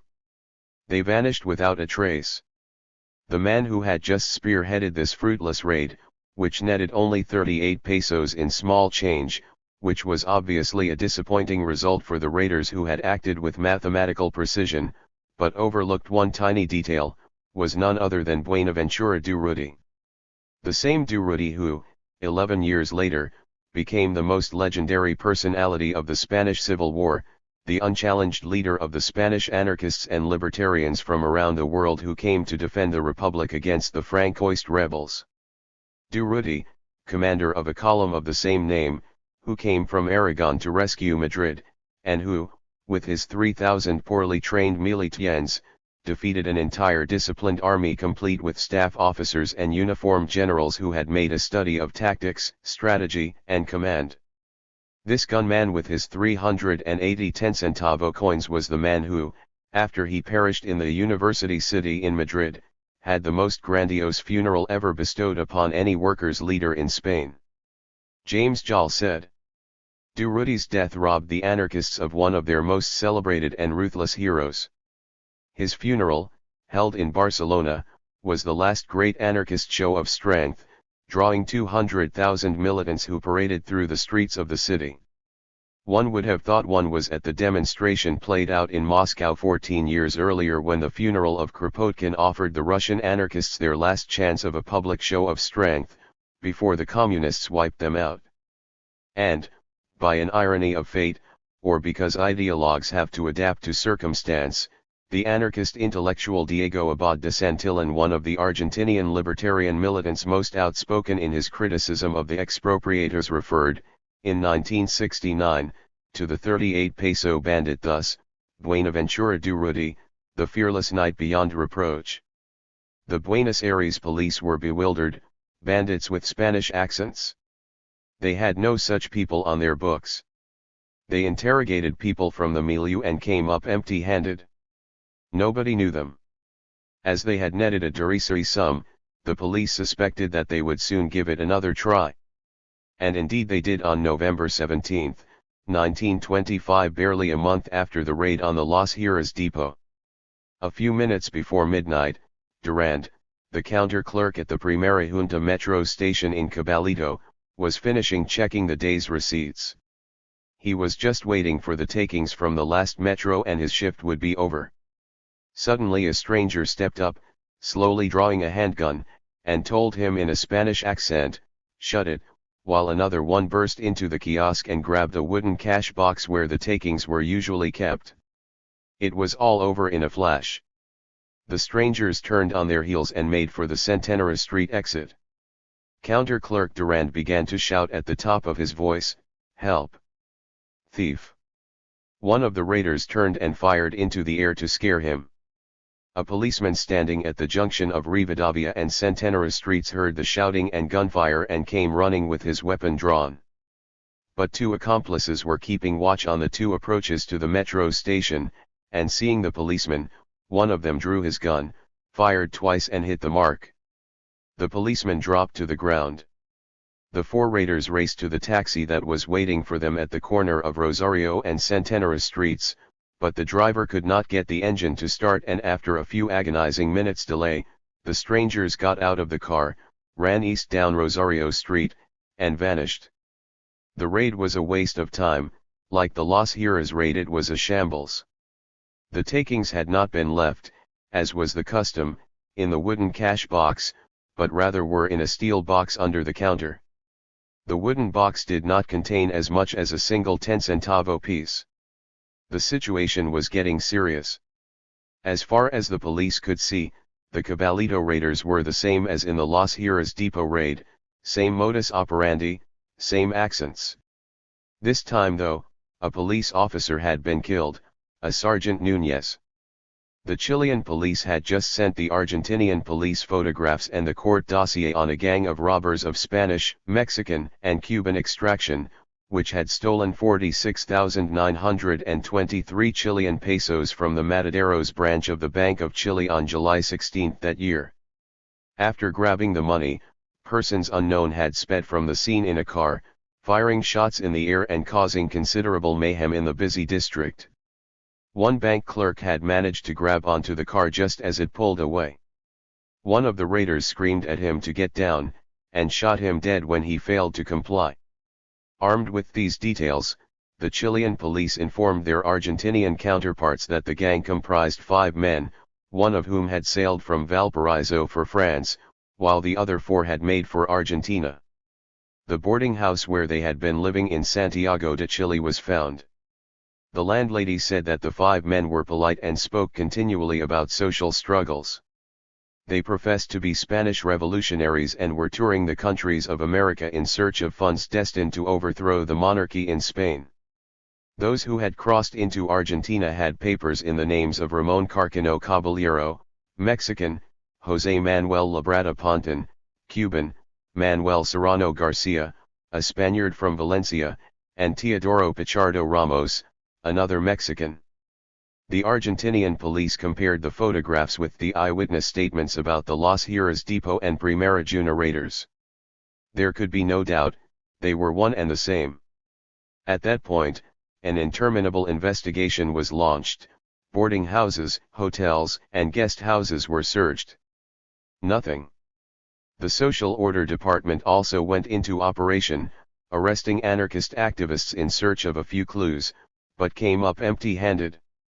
The photos of the 4 foreigners were plastered over every metro carriage and in the trams. 15 In the wake of the Primera Junta raid, La Prensa gave the following description of the raiders: everyone who saw the malefactors yesterday is agreed that they were persons of respectable appearance. They were dressed formally and there was nothing in their appearance to arouse suspicion. If anything, they had an attractive look about them. The police came up with 2 hypotheses: either they had moved on to Uruguay or Brazil right after the raid, or, having failed to make anything out of the 2 armed robberies, they had gone into hiding before launching a further operation. It transpired that the second hypothesis was the right one. Just as the residents of the peaceable town of San Martin were getting ready to go out to lunch, or had retreated into their homes to escape the rigors of the sunshine and the heat, a gang of armed outlaws posted themselves by the entrance to the provincial bank branch facing the main square. That was how La Prensa, on January 19, 1926, opened its account of the famous stick-up of the San Martin Bank, which inspired so much comment at the time. 7 persons unknown, 4 of them masked, got out of a Phaeton automobile on the corner of Buenos Aires and Belgrano streets, 200 meters from the police station. 4 of them went into the bank while the other 3, wielding carbines, took up positions by the main door. This was a raid of a singular sort, in best gangster style. A pedestrian who happened by immediately had their guns trained on him. At the beginning, passers-by thought that it was a hoax, but they quickly learned otherwise, at which point they scampered away like rabbits. Inside, the 4 strangers were busy. They walked behind the counters, emptying the tills and collecting all the money they found. They gathered up 64,085 pesos, and that was without even taking the trouble to tackle the safe. The bank staff cooperated from the moment the raiders entered when they heard a raucous voice with a Spanish accent call out to them, "Move and we drop you." 2 staff members, who were hiding behind the counter, tried to crawl out the back door on all 4s. The masked men spotted them, and unhesitatingly fired, killing the employee Rafael Ruiz and wounding his colleague. Their job complete, they fled by car with the proceeds. Pursued, they covered their withdrawal by firing shots and did not skimp on the gunpowder. The police were now confronted by something different. This time the numbers of the raiders left them puzzled: 7, plus a driver. If this was the gang from Chile, it had found itself fresh help. It was right in the middle of the investigation that the Central Police Department got its big break. With tension running very high, journalists were called to a press conference.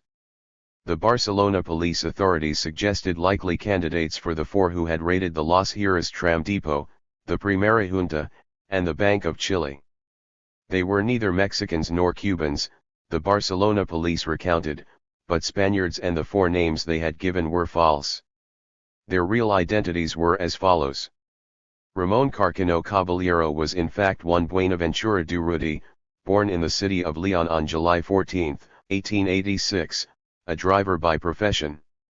Teodoro Pichardo Ramos was Francisco Esqueso, a native of Almudvar in the province of Huesca, born on April 2, 1902. Manuel Labrada Ponton was in fact Alejandro Esqueso, a native of Almudvar like his above-named brother, born on October 17, 1889. Manuel Serrano Garcia's real name was Gregorio Jover Cortés, and he was born in Valencia in 1892. The Barcelona police added that this was a dangerous gang of anarchists long active in Barcelona, where it has carried out a large number of armed attacks, robberies, and murders.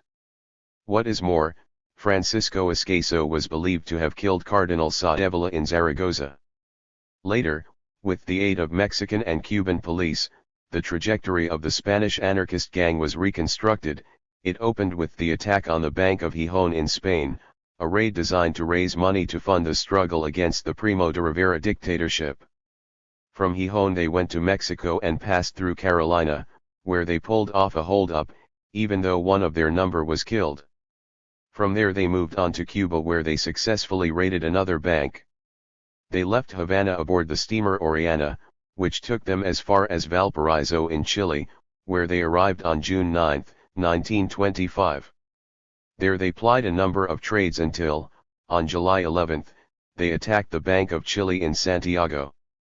They returned to laboring until the beginning of August, when they caught the train for Buenos Aires.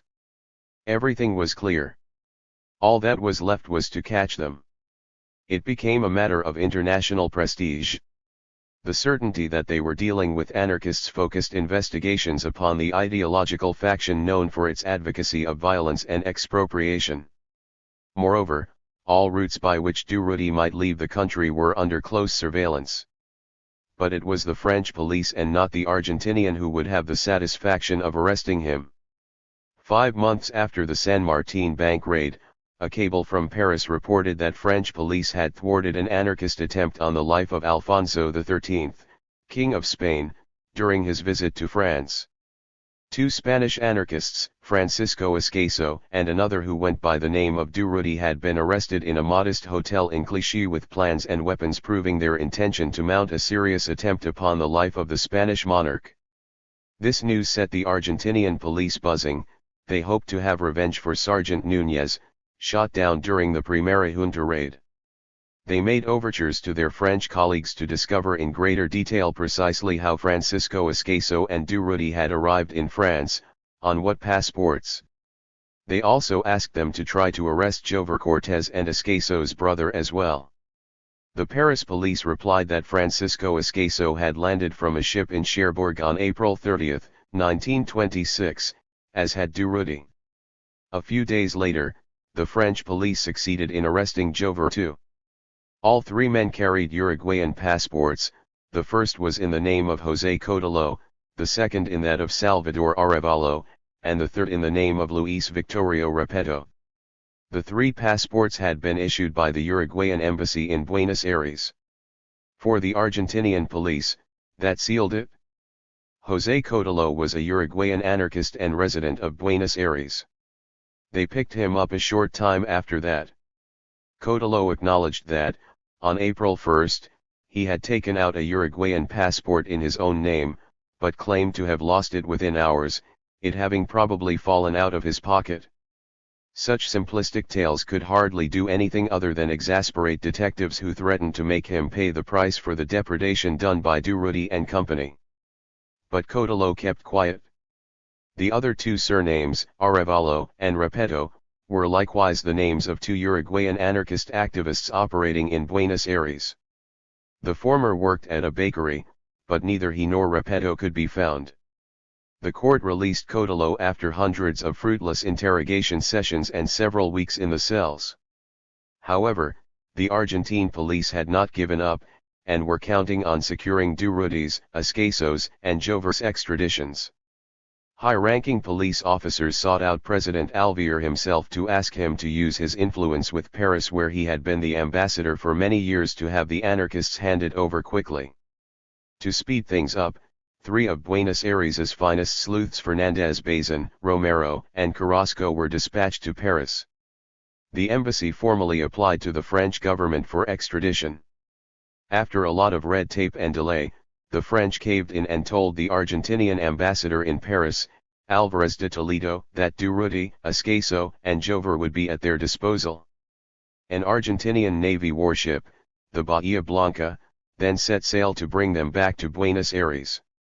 The anarchists through La Anarcha denounced this as a conspiracy by the Argentine, French, and Spanish governments. They wrote, in the sordid conspiracy in which the fate of 3 men our comrades Esqueso, Durruti, and Jover is at stake like in any game with loaded dice, there is, in addition to the visible players, another player who pretends not to be playing but who really supervises the others. That player is Spain. To save face, France has refused to extradite to Spain, because they have no extradition treaty. But governments always stick by one another when it comes to hunting down subversives, and so France is acceding indirectly to her request by granting extradition to Argentina. In this way, France kills 2 birds with 1 stone. In return for the extradition, her government obtains from Argentina a rescheduling of the war debt incurred in the purchase of wheat, and at the same time, curries favor with the Spanish government, which is hopeful of obtaining from Argentina should she decide not to proceed with charges the extradition of the 3 Spaniards, because an extradition treaty does exist between these 2 countries. The newspaper closed with these words, "Tutti contenti, everybody's happy." When the 3 young anarchists discovered that they were to be handed over to the Argentine police, they took the news calmly, knowing that they had to get to work right now without wasting a minute, and they did to everything they could think of: hunger strikes, protest campaigns, calls for solidarity, and petitions from the anarchist movements around the world. A formidable campaign was launched on behalf of Esqueso, Durruti, and Jover, and for a time it met with such success that it overshadowed the concurrent one mounted on behalf of Sacco and Vanzetti. Esqueso, Durruti, and Jover, the new Sacco and Vanzetti, wrote the anarchist newspapers around the globe. In Argentina, the impact was immediate. Rallies were organized, and a pamphlet was published 16 that asserted the 3 had never been to Argentina, that the alleged hold ups were no more than concoctions and inventions designed to cover up the Argentine police's failures. In France, all of the press, except for the right-wing press, called for the release of the 3 anarchists, and denounced the iniquity of extradition. French intellectuals, liberals, socialists, communists, and anarchists of every hue, signed petitions on behalf of their brave men who seek only that their homeland be free. In France, in the National Assembly, the campaign was taken up and socialist deputies tabled a bill to overhaul the law on extradition. The French government wavered. It had too many problems at home to go looking for more, so it contrived an impasse and shifted its position by making extradition orders conditional upon fulfillment of certain legal procedures. The first round had been won, but the Argentinian police put pressure on President Alvear, and they were determined not to lose this time. In Buenos Aires, the police banned any demonstration in favor of the 3 anarchists. La Anarcha, the Social Prisoners Defense Committee, and the non-aligned 17 trade unions of the bakers, plasterers, painters, drivers, carpenters, footwear industry workers, car valets, and bronze polishers, the Italian group's liaison committee, led by Severino Di Giovanni and Aldo Aguzzi, and the Bulgarian group defied the police threats and held impromptu rallies. In this regard, the anarchists were, so to speak, a race apart. Their methods were truly singular. For instance, they scheduled and announced a demonstration in the once square. Naturally, the police flooded the area and scattered the small body of demonstrators. At that point, an anarchist stepped out of the metro station beside the once square and 2 others quickly chained him to the railings. The police could no longer bundle the anarchist away. He began to harangue the crowd in a booming voice, the sort one would have heard at a gathering where there was no public address system. Over here. The anarchists are here to shout out the truth about comrades Durruti, Jover, and Esqueso. The police raced over to find the dizzying spectacle of a man crucified with chains, his words spitting out like machine gun fire. While they conferred and orders flew to and fro, the anarchist carried on shouting at the dumbfounded, open-mouthed onlookers. The police's first reaction was to beat him into silence, but as the anarchist carried on with his harangue, that became a most inappropriate spectacle. The beating of a man who was bound and defenseless was offensive to more than one onlooker. Their second reaction was to gag him, which proved quite an undertaking, for the anarchist put up a fight and snatches of sentences still escaped his lips, creating an even more grotesque spectacle that attracted more spectators. In the end, the police had to resign themselves to waiting patiently for the arrival of a Black Maria from the Central Department, which took a full hour to saw through his chains. Meanwhile, of course, our orator had delivered 3 or 4 speeches, covering everything from Escaso, Durruti, and Jover to Sacco and Vanzetti, not forgetting Radovitzky and the Vidma prisoners. He berated Alvear, whom anarchists referred to as the street walker or the 100 kilos of butter, the police, these braying asses, these brutes, Carls, the honorable bastard, the members of the Patriotic League, these daddy's boys, these homosexual scum, Leopoldo Lugones, this crook-beaked bird of somber plumage, communism, this authoritarian cretinism, the military, these stupid guerrillas, etc., sparing no one, as we can see. Defense of Durruti and his comrades was like it or not defense of expropriator anarchism, of the right that libertarians awarded themselves to expropriate in order to make revolution. Anarchists of the Anarchista school were very well aware that Durruti had come to Argentina to carry out 3 armed robberies, which is why the moral defense they employed in this instance was somewhat ambivalent. They had always maintained that the trio was innocent and incapable of committing criminal acts. To put that another way, they did not defend them as revolutionaries and did not attempt to justify what they had done, but merely repeated, "They are innocent, further victims of bourgeois justice." Interesting to note that La Anarcha, while favorably disposed to violent action, defended those who practiced it by representing them as gentle lambs. It persisted with this language through all these years of violence, up until it ceased publication in 1932. In Argentina, there was only one publication that sided openly with expropriation and action rooted in violence, that was the Italian-language newspaper Culmen, published by Severino di Giovanni. 18. We might note too that whereas in France the whole liberal intelligentsia and liberal-minded political organizations mobilized in defense of Durruti, Escaso, and Jover, Argentinian anarchism was a house divided against itself. The moderates of La Protesta, led by López Arango and Abad de Santillan, wrote in an editorial towards the end of 1926, "The protests against the extradition of Escaso, Durruti, and Jover do not qualify for the description anarchist." Those comments signaled the beginning of a war to the death declared by the doyen of the Argentine anarchist press against those who, within the movement, championed armed assault, robbery, or counterfeiting as ways of making revolution. In April 1927, the French government overruled the popular threats and protests and resolved to confirm the 3 Spaniards' extradition. The Paris Appeal Court did likewise. The Argentinian police were jubilant. The game was up. La Anarcha bemoaned the news by declaring, "Go to hell, ye gentlemen politicians of this prostituted France which traffics in human lives." It railed against France as well as Argentina, which it described as a barbarous country with neither laws nor individual and collective guarantees, wide open to every abuse and any sort of violence. Such is Argentina. And later, Argentina is an immeasurably stupid country, bereft of moral conscience and the slightest sense of injustice. In this country, only a sordid fear rules and an even more sordid one obeys. The only values are cowardice, falsehood, and villainy. The Argentinian ambassador in Paris, Álvarez de Toledo, informed the French government that he would take charge of the prisoners as quickly as possible and that an Argentinian warship would dock in El Havre to take them on board. Needless to say, the French and Argentinian anarchist press vented their anger on Álvarez de Toledo.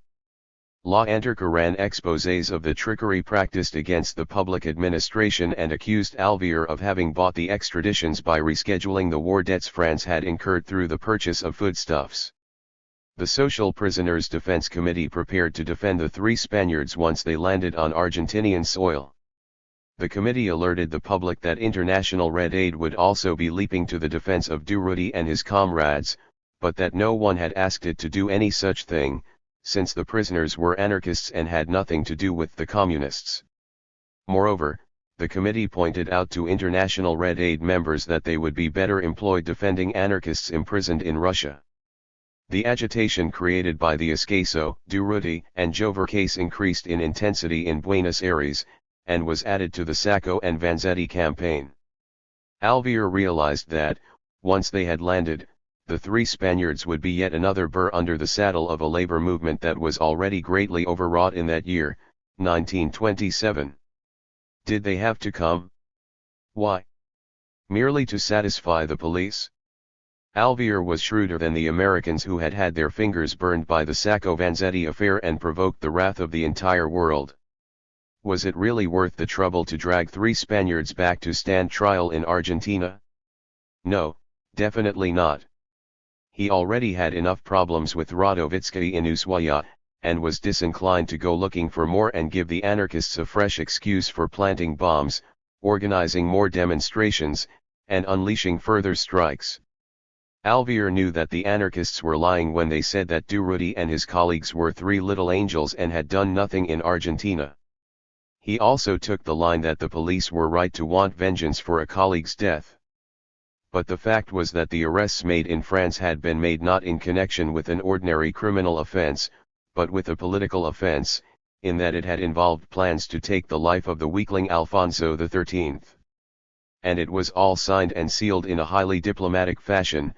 France gave Argentina a 3-month period during which to make provisions for the passage of the accused.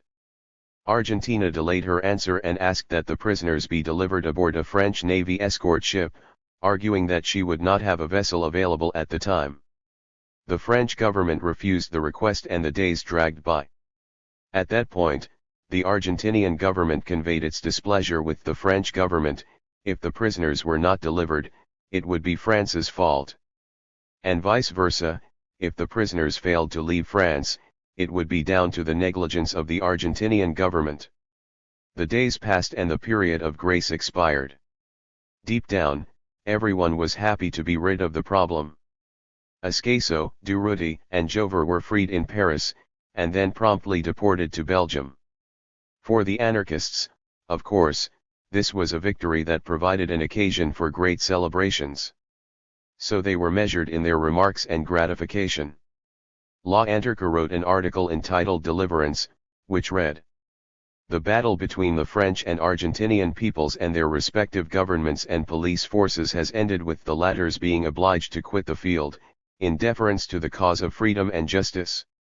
The governments are disguising their defeat by invoking the usual pretexts required to salvage raison d'etat. The French government, on the pretext that it is awaiting passage of a law on the matter, has yielded to public opinion by repeatedly dropping the extradition proceedings. And the Argentinian government, fearing the vigorous popular pressure at home and abroad that would have resulted, has not pressed the point. And so Escaso, Durruti, and Jover have been released and the two governments and police forces pretend that they have not suffered any defeat. As in chess, the game is abandoned when checkmate is inevitable. We have rescued 3 of our comrades over whom awful menaces were hanging. We are overwhelmed by a surge of delight at the sight of our action succeeding and the reactionaries routed. This is a double delight from which we can draw fresh courage to press on with the struggle today, and tomorrow to press ahead with the struggle to release all our people, Sacco and Vanzetti, Radovitzky, etc. Meanwhile, the police, tormented by their defeat and furious about it, are preparing to make us pay dearly for our victory and their defeat the moment we display any weakness. Let us strive to ensure that the sharp teeth of these rabid dogs bite the dust, by inflicting further defeats upon them, which will be victories for us, the people." Durruti and his comrades would carry on with their struggle too, but would not return to Argentina, although in 1933 the police, by design or accident, mentioned them in connection with a stick-up at the Bank of London in Flores. But although they never returned, their influence upon expropriator anarchism was crucial. In the San Martin hold-up, Durruti had been flanked by 2 Argentinian anarchists, Miguel Arcángel Resina and Andrés Vázquez Paredes. Both were to be protagonists of the most celebrated raid of the 1920s, the Rawson Hospital raid. How did it come to pass that Miguel Arcángel Resina, a highly qualified metal worker, a wrought iron specialist prized by his employer on account of his appetite for hard work and good application, in spite of his trade union and political militancy, should have turned to armed robbery?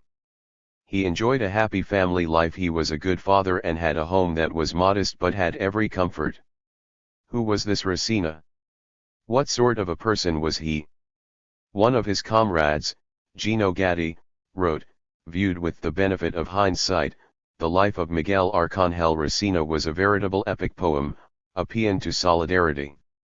Emilio Urriundú, one of the staunchest anarchists, who grew up alongside Resina, said that he was the most intelligent of all the activist anarchists, the most selfless, a man who, in bourgeois life, could have had a comfortable and peaceable life for himself, but who opted instead to let it all go and stake his life for his ideals.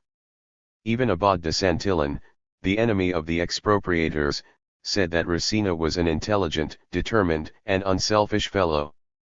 Which is why we were sorry to see him caught up in matters that could not but lead him to perdition. Just like Severino Di Giovanni, an anarchist who gave his ideals priority over all else, who regarded as enemies all who were not themselves anarchists, and even those who were but who did not go in for direct action as he interpreted it, Resina was a cerebral type who threw himself into social struggles as the best way to combat the established order. But upon 2 points Resina would make no compromise: his attitude towards the police. According to former members of the social order branch, Resina, Nicola Recchi, and Umberto Lanciotti could stand up to any torture, and his dealings with the communists. In May 1925, Resina published an essay called Maverick Anarchists, in which he was scathing about Italian anarchists who were members of the anti-fascist committee alongside socialists, liberals, and communists. At present, it defies belief that there should be one anarchist left capable of action and ignorant of what the Communist Party is and aspires to be. Thousands of comrades dead, imprisoned, and outlawed, such is the sinister record of the government which in Russia wields a dictatorship every bit as iniquitous as that of the fascists in Italy.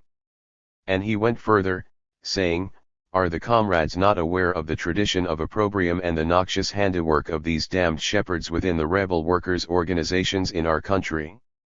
Will they at least acknowledge the communists' handiwork in dampening social strife during the unforgettable episode of the factory occupations?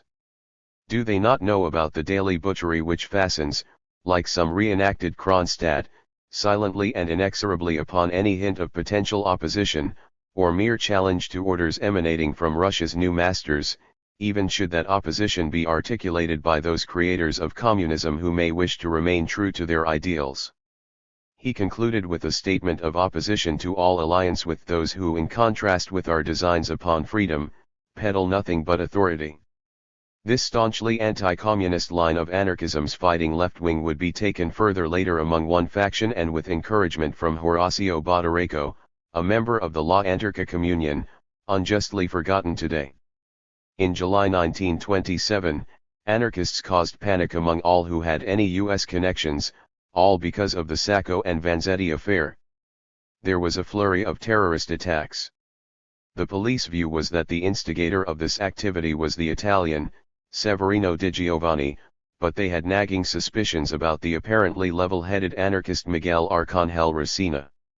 On July 24, he made the mistake of spending the night in his own home at 4585 Cesar Diaz Street, which is where detectives from the Social Order branch arrested him. They were very well aware that they had no evidence against him, but they wanted to test the water. Furthermore, they had had reports from the Uruguayan police to the effect that Resina and Emilio Urriundú had been behind a bomb attack on the United States Embassy in Uruguay, and prepared a book bomb, a real masterpiece apparently, for sending to the governor of Ushuaia Penitentiary. They held Resina at the Social Order Bureau for several days, but all they got out of him were lies.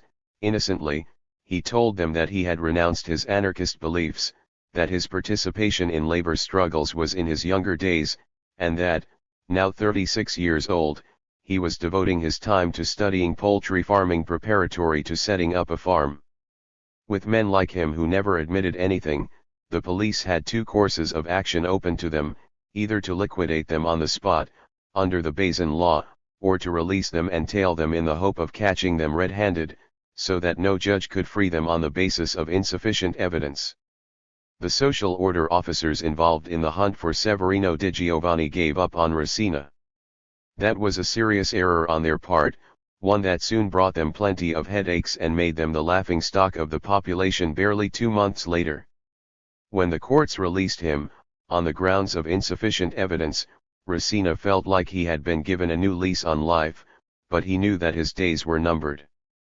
Inspector Buzzo's adjutant had plainly told him, "You have 3 options: take yourself off to La Quiaca and raise chickens, enter a seminary and study for the priesthood, or commit suicide without delay, which would make life easier for us, because the next time we come across you in some street in Buenos Aires, we'll bump you off and place a gun in your hand and say you were resisting the authorities." But Racina had other fish to fry.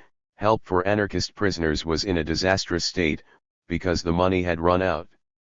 Thus, for lack of funds, the daily dispatch of food parcels to Caseros 19 and La Penitenciaria parcels that cost no less than 100 pesos per month per head had been suspended. Aid payments had been cut to 8 or 10 pesos weekly. This help was distributed to all anarchist inmates without distinction, whether they had been convicted or were merely in custody at the Central Department. In spite of these cuts, it was still a terrible drain on resources, for aid had still to be found for the families of prisoners and fugitives. Moreover, Racina was not prepared to make do with passively helping those awaiting trial. His concern was to free comrades, even if they were being held in some impregnable place. But to do that, as we have said, it took a lot of money. And while Racina was a dyed-in-the-wool optimist, he was also a pragmatist. Drastic problem, drastic remedy. In the execution of his plans, he had learned a lot from the few months he had spent with Durruti. Solidarity collections simply had to continue, and the workers had to give their last penny for the comrades behind bars. Such collections stimulated fraternal feelings and created a revolutionary moral obligation. But action was also needed, and money had to be raised through expropriation operations, without any sort of scruples about those who spent their lives profiteering while others suffered. Racina wanted to plan things down to the finest detail so that the operation would be worthwhile and bring in a good sum without needless trouble. He was relying on his devoted friend, the self-assured, intelligent, and far-sighted young Spaniard, Andrés Vázquez Paredes. The latter had, to his credit, a very active record of struggle in the Painters' Union, was expert in bomb-making, and had been in prison following involvement in the terrorist attacks of 1921 at the time of the campaign in support of Radovitzky. This was the same Vázquez Paredes who had helped the German anarchist Kurt Wilkins prepare the bomb that killed Lieutenant Colonel Varela. But while Racina could depend on Vázquez Paredes, there was another vital assistant missing, Emilio Uriandu, who was being held in the Punta Carretas prison in Montevideo in connection with the U.S. Embassy bombing. Emilio Uriandu proves wrong those who argue that the entire anarchist movement in Argentina was made up of foreigners. He in fact was a purebred Criollo, Emilio Adolmo Uriandu, from the Magdalena district. His person boasted all that is prized in the native born, the nobility of one who never deserts his friends or the principles of loyalty when they are in jeopardy, a man of integrity, always staunch. Possessed of those qualities, he also had the Criollo sixth sense for guessing who was who. He deployed this acuity of mind in his dealings with the police and with the authorities, because, good Criollo that he was a rebel, a die-hard. He did not like to be bossed about or manhandled. By what right would he be bossed around? The Criollo belief was that the only blessing God had bestowed upon man was his freedom, a sacred word. Emilio Uriandu needed that freedom because he respected other men's freedom. He was possessed of the typical Criollo culture. He was refined, even delicate of speech. And was, in addition, capable of bearing any physical pain. His broad shoulders would bear the brunt of several years in Ushuaia, and the beatings, and then the rigors of weather when, having escaped, he crossed desert regions and mountains on foot and under cover of night. His body also withstood days on end of interrogation and the chair lift, an instrument that gradually forces the legs towards the hands which have been bound behind the back, an instrument still in use in the Congo, where it outraged the good-hearted Westerners who happened upon photographs of it in their newspapers. And Emilio Uriandu had other qualities too. He was studious, self-taught, and had a political grounding like few others. Although he was not one to parade it, he was very well read in the theses of Bakunin, Marx, Kropotkin, Engels, Malatesta, and Lenin. However, his belief was that without action theory served no purpose, which is why the campaigns of the anarchist intellectuals who professed to be scandalized by a Di Giovanni or a Racina failed to impress him. This Uriandu was the person Racina needed to mount his forthcoming coup, but Uriandu was in prison. So he had to look for a replacement. He needed men of action, and there were few of those. He chose to take on the Moretti brothers, two men whose beliefs were unclear but who had risked their lives more than once. They had spearheaded a strike against the oil company, La Energina. The strike had arisen out of the expropriation of fuel by the tanker drivers.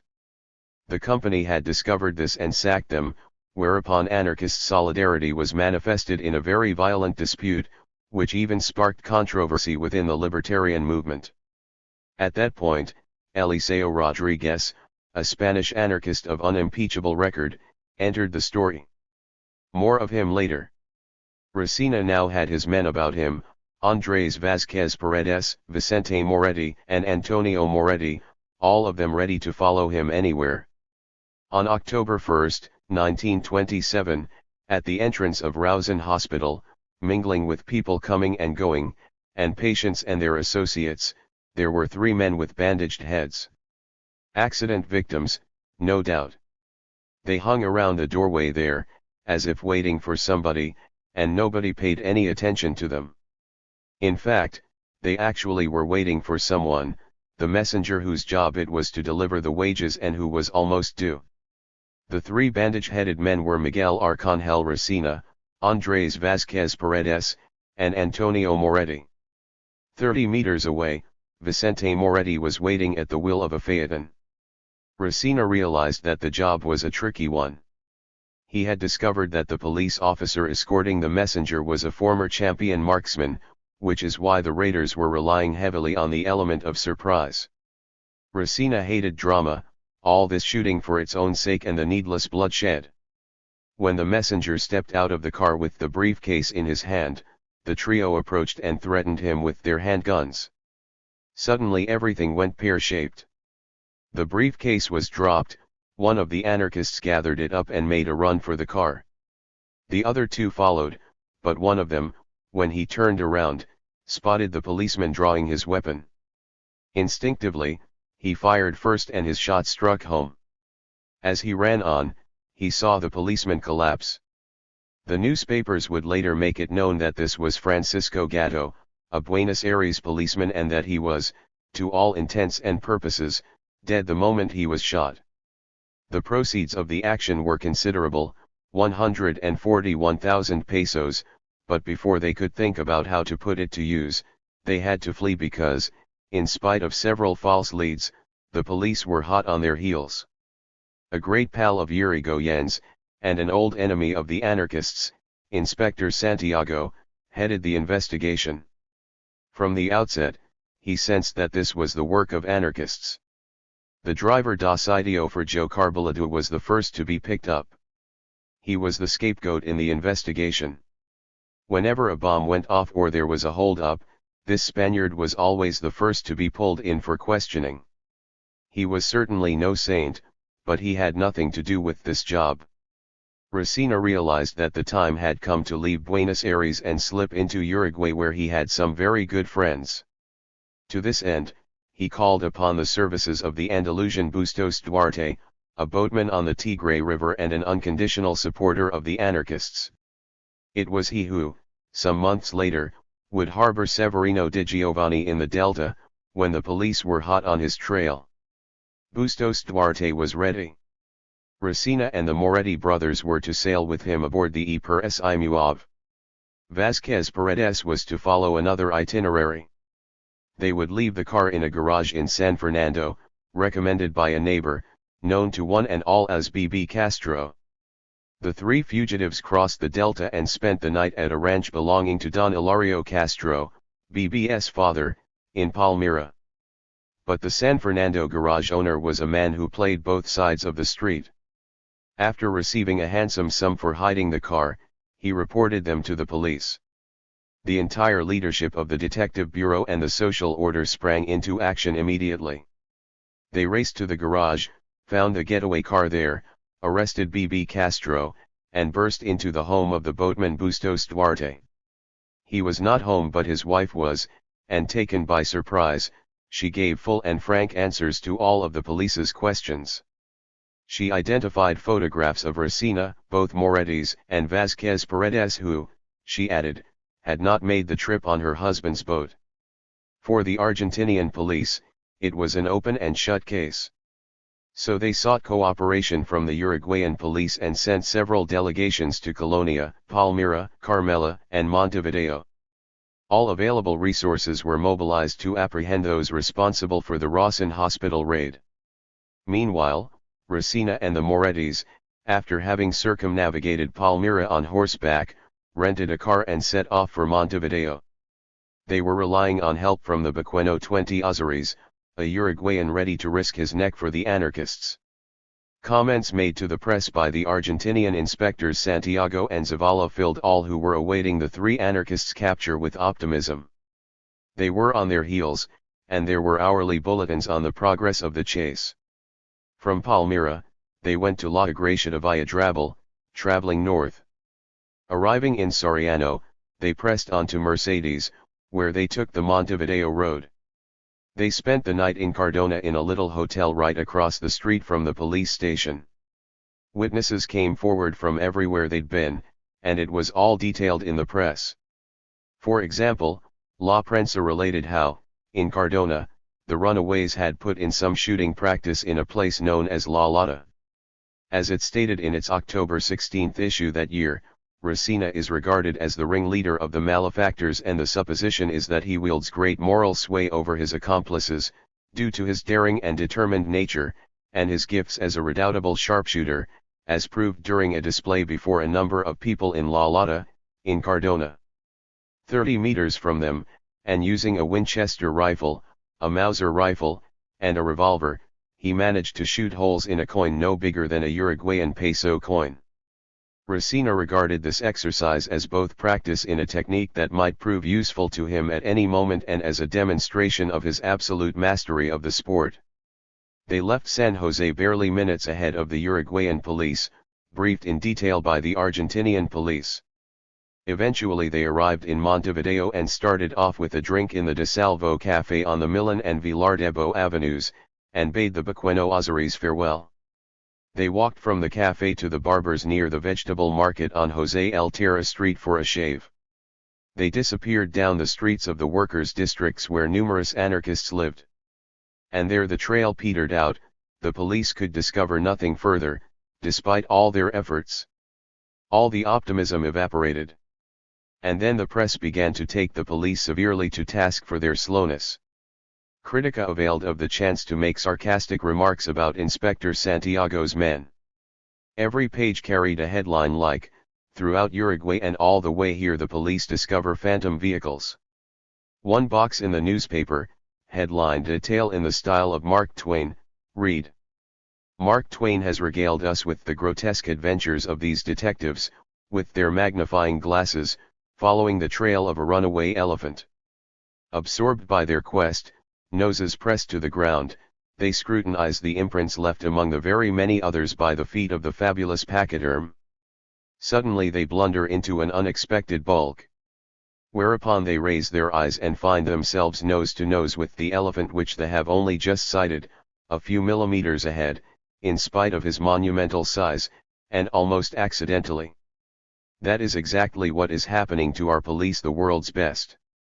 In their efforts to see better, they can see nothing, and when they can see something, it is because others let themselves be discovered. If there were any doubt as to the theoretical efficiency of our detectives, it would be dispelled by their infallible hypotheses. But once on the ground, one vexatious detail, one wasted minute, any error of timing, space, or distance puts a bewildering distance between these expert sleuths and their quarry. The finest music hall entertainment certainly could not have dreamed up scarier and more comical situations than those offered to us on a daily basis by the world's finest police force in the most spectacular of investigations. The newspaper Critica had raked in the profits from its edition given over to the Rawson Hospital raid and to detailed descriptions of the pursuit of the fugitives into Uruguay. Its circulation was climbing steadily and people could not get enough of its news. One could even have imagined that the paper was on the fugitives' side, but obviously that was far from the truth. Racina was well aware of this. He had a fine grasp of the methods of the sensational press. Basically, Critica kept the police on the alert. The four anarchists would rather that nobody talked about them than that they should be front-page news every day in the best-selling newspaper, not to mention on its inside pages, complete with drawings of them. But Racina was not a man easily riled. Had it been Di Giovanni, for instance, he would have gone in person to the editors, defying all risks, and ordered the editor-in-chief to cease his campaign on the pain of taking 4 bullets for his trouble. But Racina was to make maximum capital out of the coverage in Critica. He sent in several letters, which Botana the publisher reprinted in each edition. These letters, a play that Vázquez Paredes would utilize later on, were peppered with clues, place names, and imaginary witnesses that only baffled the police more. The days went by and Santiago, Zavala, Garabato, and all their sleuths had to admit defeat and go home. It only remained for them to wait and to trust in that irreplaceable police weapon: informers, persons to be found in every walk of life, servants, porters, news vendors, drivers, office workers, lawyers, doctors, servicemen's parents, sacristans, the devoutly religious, prostitutes, and pimps. This whole spectrum of free collaborators was the most effective fifth column that the police deployed to defeat anarchist activism. Few events of the day had so captured the public's imagination as did the Rawson Hospital raid and the hunt for Racina and his comrades. In Uruguay, the matter was raised in Parliament and the Interior Minister was asked to make a report after the failure of the Uruguayan police's efforts.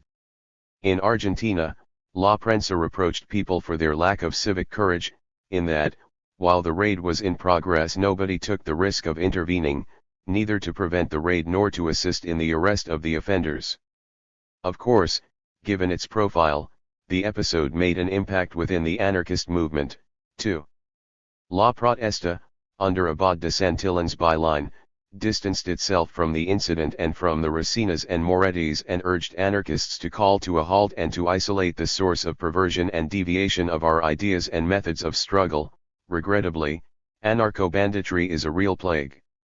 By contrast, La Anarca, the paper run by González Pacheco, wrote that the whole thing was a police concoction and that neither Racina, Vázquez Paredes, nor the Morettis had any hand in the Rawson Hospital raid. If González Pacheco was to be believed, the whole affair was just a sinister reactionary plot, a framing job by the police against militant anarchism. There is a sinister motive in this, and behind it all, there is an equally sinister personality, Inspector Santiago. Inured to a life of infamy, this new instigator of persecution and violence directed at anarchism reckons that he can play his last card against us in this way. He is deluding himself. By resorting to such methods he won't succeed in severing the ties between the laboring classes and a movement that springs from them and represents, at present, the only hope for the world. What neither violence nor terror nor death have been able to defeat cannot be defeated by a police conspiracy that is both sinister and ham-fisted. Then, in a plain retort to the men around La Protesta, this same González Pacheco stated his position on the anarcho-bandits. These offenders, are they good or bad? What difference should that make to us, comrades? That question, which should be put to a judge, but never is, should be glossed over by ourselves and left to be consumed by the roaring flames of our vengeance. They are victims. Without lapsing into sentimentality about those who erect illegality into a system, we may assert that they are always better than those who repress them. You want examples by which to evaluate them? If we could offer only one, it would be this: the criminal is more of a human being than the beat cop, who is himself less of a cur than his inspector, who remains less of a beast than his superior, who is never quite the riffraff that the president of the republic or the monarch at the head of the kingdom is. Who embodies power embodies evil. The others are mere links in a chain that ends in a ring that garrots the poor wretch who has fallen to greater depths. The latter, chained to his life of misery, pays the price of the orgy of blood and tears from which the others drink. He is the victim not only of the penalty inflicted upon him by perverts, but also of these honest men who still believe in legality. That is the polynote that we should be singing to criminals. Every Puritan, even if he professes to be an anarchist, is, in his heart of hearts, a legalist, just as any woman who prides herself on her chastity of soul is, in her heart of hearts, a bourgeois. Like the capital of the bourgeois, her capital of virtue is built on the misfortunes of her sisters. The criminal is a man stripped of his alleged honor, the prostitute a woman stripped of her supposedly virtuous love. Faced with them, an anarchist can never speculate about whether they may be good or bad, he can only sweep them up into his fight against the bourgeois and bourgeoisies. Taking it on board, taking it all on board. Less law-abiding virtue. More anarchist militancy. As well as to meet the needs of solidarity with the cause, Racina used the proceeds from the Rawson Hospital raid to fund the making of counterfeit money. Anarchist expropriators operating in Argentina had a deadly fixation with counterfeiting money. Racina was convinced that he could beat the bourgeoisie with the help of counterfeit currency. To that end, he was relying upon a fairy-tale figure, the German Erwin Polka, an unprecedented expert in the art of forgery. Polka was a taciturn sort, an individualist anarchist, an avid reader of the theoretician Max Stirner, and a loner who only sprang to life when it was suggested to him that he should counterfeit money. He never asked anyone for a helping hand. He lived frugally and lived like a recluse. The only thing he ever got out of life was imprisonment, and he served time in prison for what remains an offense non-pareil. Within the very precincts of the Punta Carretas prison in Montevideo, he manufactured counterfeit Argentinian currency of outstandingly high quality. To do so, he was dependent on a rather skillful and preposterous disciple, Fernando Gabrielski. But the matter of counterfeiting currency is an issue separate from the violent expropriation we are discussing here. Let us say merely that Racina had to spend some time in Montevideo. He knew that going back to Buenos Aires meant that the death penalty awaited him on every street corner. The Argentinian police were going to take revenge however they could for their failure to capture Durruti, for the killing of Officer Gatto at the Rawson Hospital, and for the shame of the failed chase from Palmira to Montevideo. Emilio Uriandu, who was charged with planting a bomb at the United States Embassy in Montevideo, was released on February 11, 1926. Racina and Uriandu would be resolute in their opposition to the plan drawn up by the Moretti brothers and 3 Catalan anarchists. A few months before the Rawson Hospital raid, Antonio and Vicente Moretti had their wives and children moved to Montevideo and settled them into the maids' quarters at a house in Rousseau Street in Villa de la Union. There, they lived humbly, making ends meet as street vendors of neckties. As for the 3 Catalans, they were young men from Durruti's group. He had advised them to get out of Spain, where they had been heavily involved. They were eligible for the death penalty. They had been behind upwards of 100 bomb attacks in Barcelona and were wanted by the military police for conducting anarchist propaganda inside the prisons, for seriously injuring a general, 2 colonels, and several officers, and for escaping from military custody. Their names were Tadeo Pina, Pedro Bodas Rivas, and Agustin Garcia Capdevila 21, and they came to Racina with references from Durruti. They had been charged with passing on a special invitation from Durruti, who was asking him to come to Europe because he had need of a man of action. Racina declined. He asked Durruti to forgive him, but the struggle in Argentina was preoccupying him too much for him to contemplate leaving. The three Catalans were hotheads eager for action, the weapons they were carrying were burning a hole in their pockets, and they could not wait, as Racina had urged. In Racina's estimation, an expropriation operation on Argentine soil should be deferred. Calm had returned there, and it was better to do one's best to assist the runaways out of Argentina. In addition, the campaign to secure the release of Simon Radovitzky, a campaign that was meeting with significant popular backing, was at its height, and, that being the case, anarchists should not be implicated in incidents that might well cost the campaign popularity. But the Morettis and the three Spaniards acted independently and carried out a raid that resulted in a bloodbath and led to a tragic end for Racina. The hold-up of the Messina Bureau de Change was mounted in Bonnot gang style. The aim was not just to grab the money but also to throw the bourgeois into panic with an outright act of terror. They stepped inside, shooting in all directions, and covered their retreat by shooting at anything that moved. The upshot was that they carried off 4,000 Uruguayan pesos but left 3 people dead and another 3 wounded.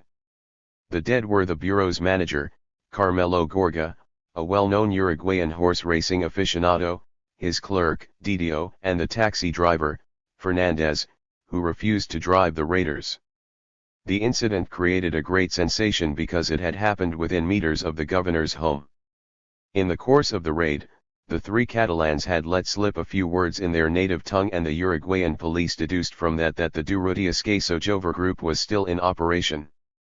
Seeking confirmation, they asked the French authorities for further background details, but they also carried out numerous swoops on anarchists, because this time, the police simply had to do something. The entire press was clamoring for action. The brains behind the investigation was the renowned Inspector Pardiero, who enjoyed the same standing as Wheeler in Rosario, or as Habiage in Avellaneda, because he used methods that were soon associated with the name of Leopoldo Lugones, Jr., and were to be dubbed the Bazin Law. Thanks to an informant, Pardiero found out that the robbers had gone to hide out in the maids' quarters in a house at 41 Rousseau Street in Villa de Louisiana Union. And the information was spot on.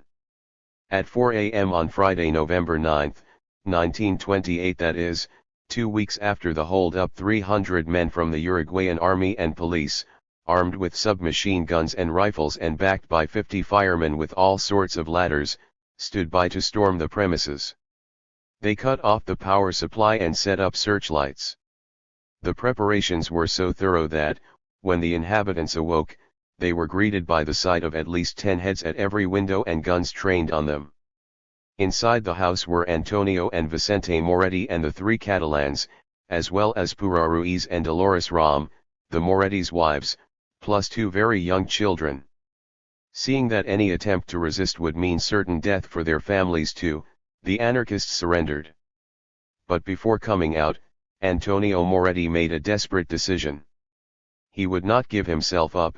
He raised his hands, brought his gun up to his right temple, and took his own life. He had previously told his brother that the police would never take him alive. Inspector Pardiero, congratulated in person by the Buenos Aires police chief, Urigoyen's supporter, Graneros, did all that was humanly possible to get Vicente Moretti to betray Racina's whereabouts. But Moretti, though he was under a greater strain following his brother's suicide, knew how to keep his mouth shut. This is taken from his statement: "It is true that I know Racina, but I have not seen him for some time. He had no hand in the Rawson raid, nor in the Messina job." He added that all that he knew was that Racina lived a respectable life for 8 months in a Malvin Beach house. The owner of the Rousseau Street house, however, claimed to have seen Racina go in 2 nights before and speak with the Morettis and the Catalans, which tended to suggest that the man Pardiero was most interested in was still in Montevideo. And so the hunt continued. Racina now had his back to the wall, he had nowhere safe to turn. While Emilio Urriunda headed for Brazil, Racina returned to Argentina.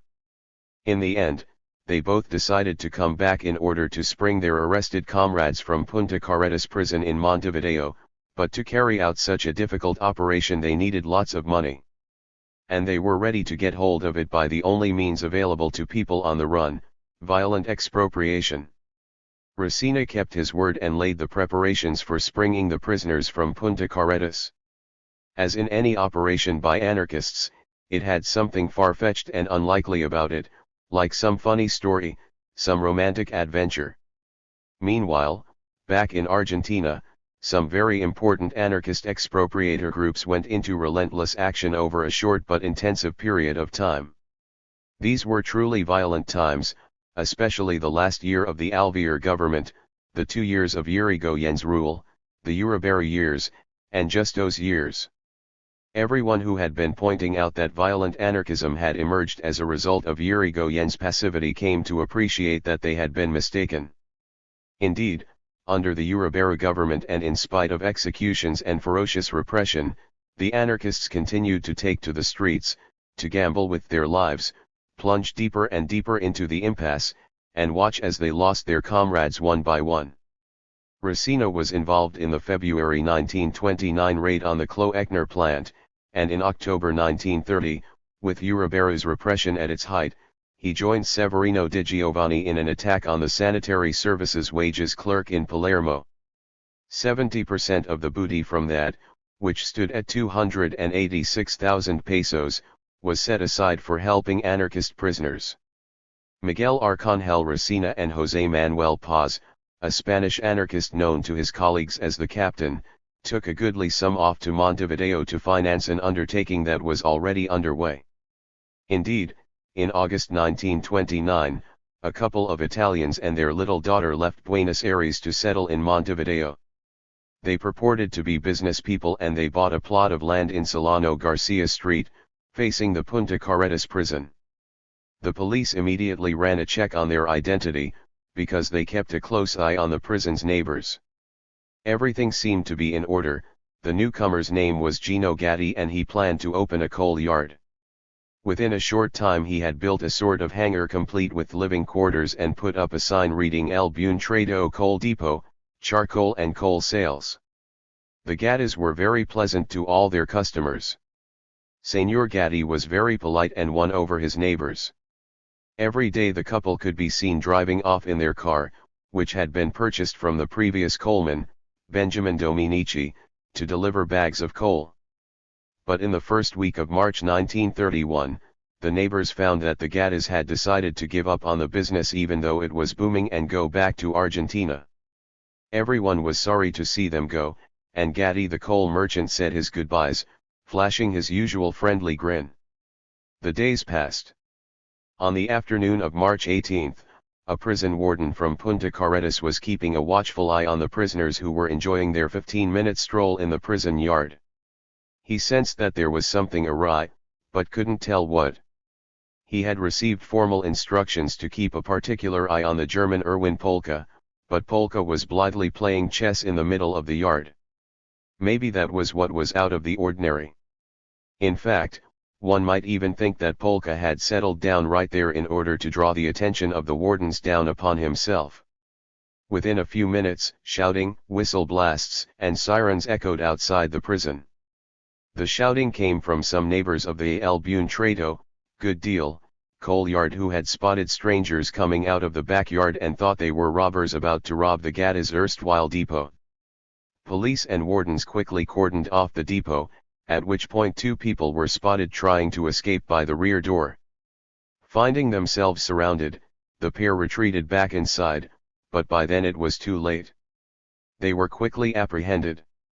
What a surprise it was for the wardens to recognize 2 of their inmates, one of them Antonio Moretti's brother-in-law, Aurelio Ram. On searching the coal depot, the police met with a further surprise. They came upon a well, lighted to perfection and so deep that it seemed to plunge down to the center of the earth. It was 2 meters by 2 meters and lined with boards. One could climb down 4 meters into it by means of a little ladder. There, a tunnel 50 meters long led from it. It's a perfect job, technically speaking, the police experts later conceded. A person of average height could walk through with ease. With its arched roof, it had electric light and ventilation from the outside. Every 20 meters, there was a bell for signaling back to the entry point. And the exit from the tunnel was worked out to perfection. It was next to the toilets of the prison block that held the anarchists. Of course, the construction of the tunnel had been the work of Gino Gatti, henceforth dubbed the engineer, and also of Miguel Arcangel Resina, Andrés Vázquez Paredes, Captain Paz, and Fernando Malvicini, an anarchist from Rosario who was a member of Severino Di Giovanni's group until 2 months before Di Giovanni was executed in La Penitenciaria. On the night before the escape attempt, they stopped work 50 centimeters from the toilet block in the prison. That was the final phase of their task. They had dug away the walls and had shored them up with a car jack. On the day of the escape, during recreation time, Resina and his comrades had used that same jack to lift the paving stones in the toilets. Vicente Moretti, his brother-in-law, and the 3 Catalan anarchists imprisoned since the raid on the Messina agency were the only inmates in the know. Moretti was the first to stroll over to the toilets where he found the hole and the little ladder leading down. The 3 Catalans followed after, ahead of 5 ordinary prisoners who grabbed the chance to make a break for it. 9 of them in all. Aurelio Ram and another ordinary prisoner were caught while preparing to slip out. There were 3 cars waiting for the escapees in the street behind the rear yard of the coal depot. There they made their getaway and left no trace. Resina had kept his pledge to spring his comrades. But the escape, carried out with perfect timing and without a single shot being fired, would result in Miguel Arcangel Resina's own capture. Vicente Salvador Moretti was at large for only 9 days. The worst thing was that his liberators were captured with him. After spending the night at the home of the anarchist Germinal Revira at 2326 Legionarios Street, Moretti and the 3 Catalan anarchists split up, going in different directions. Resina was waiting for Moretti in a hideout that he thought was safe, a house in Curupay Street, near Flores Avenue, opposite the Morones racetrack. The committee of the Uruguayan Radical Colorado Party was based in the apartment at street level, and the house's owner, Roberto Dasseri, had leased the ground floor back room to Resina and Moretti. It was an ideal place for coming and going, because there were always plenty of people around and it enabled them to pass unnoticed. Every morning, Resina stepped out to buy a newspaper. He delighted in chatting with people on the street. Lest he attract attention, he had changed his suit for humbler garments, a striped jacket and some cheap trousers, some espadrilles, and a cap. Just as he was paying for his newspaper, Resina indulged himself in some banter with the news agent. "Let me have one of those bourgeois rags that talks about the raiders," he said, and lingered for a chat. The manner in which he had requested the newspaper attracted the attention of the vendor, who, without hesitating, reported it to the local inspector. The next day the inspector dispatched 2 detectives to the corner to take a look, but Resina failed to show up that day because something else had happened before the news agent reported him. In fact, on March 27, 1931, a dog catcher's van was roaming around Curupay Street. It was nothing more than a car topped with a cage packed with uncolored dogs.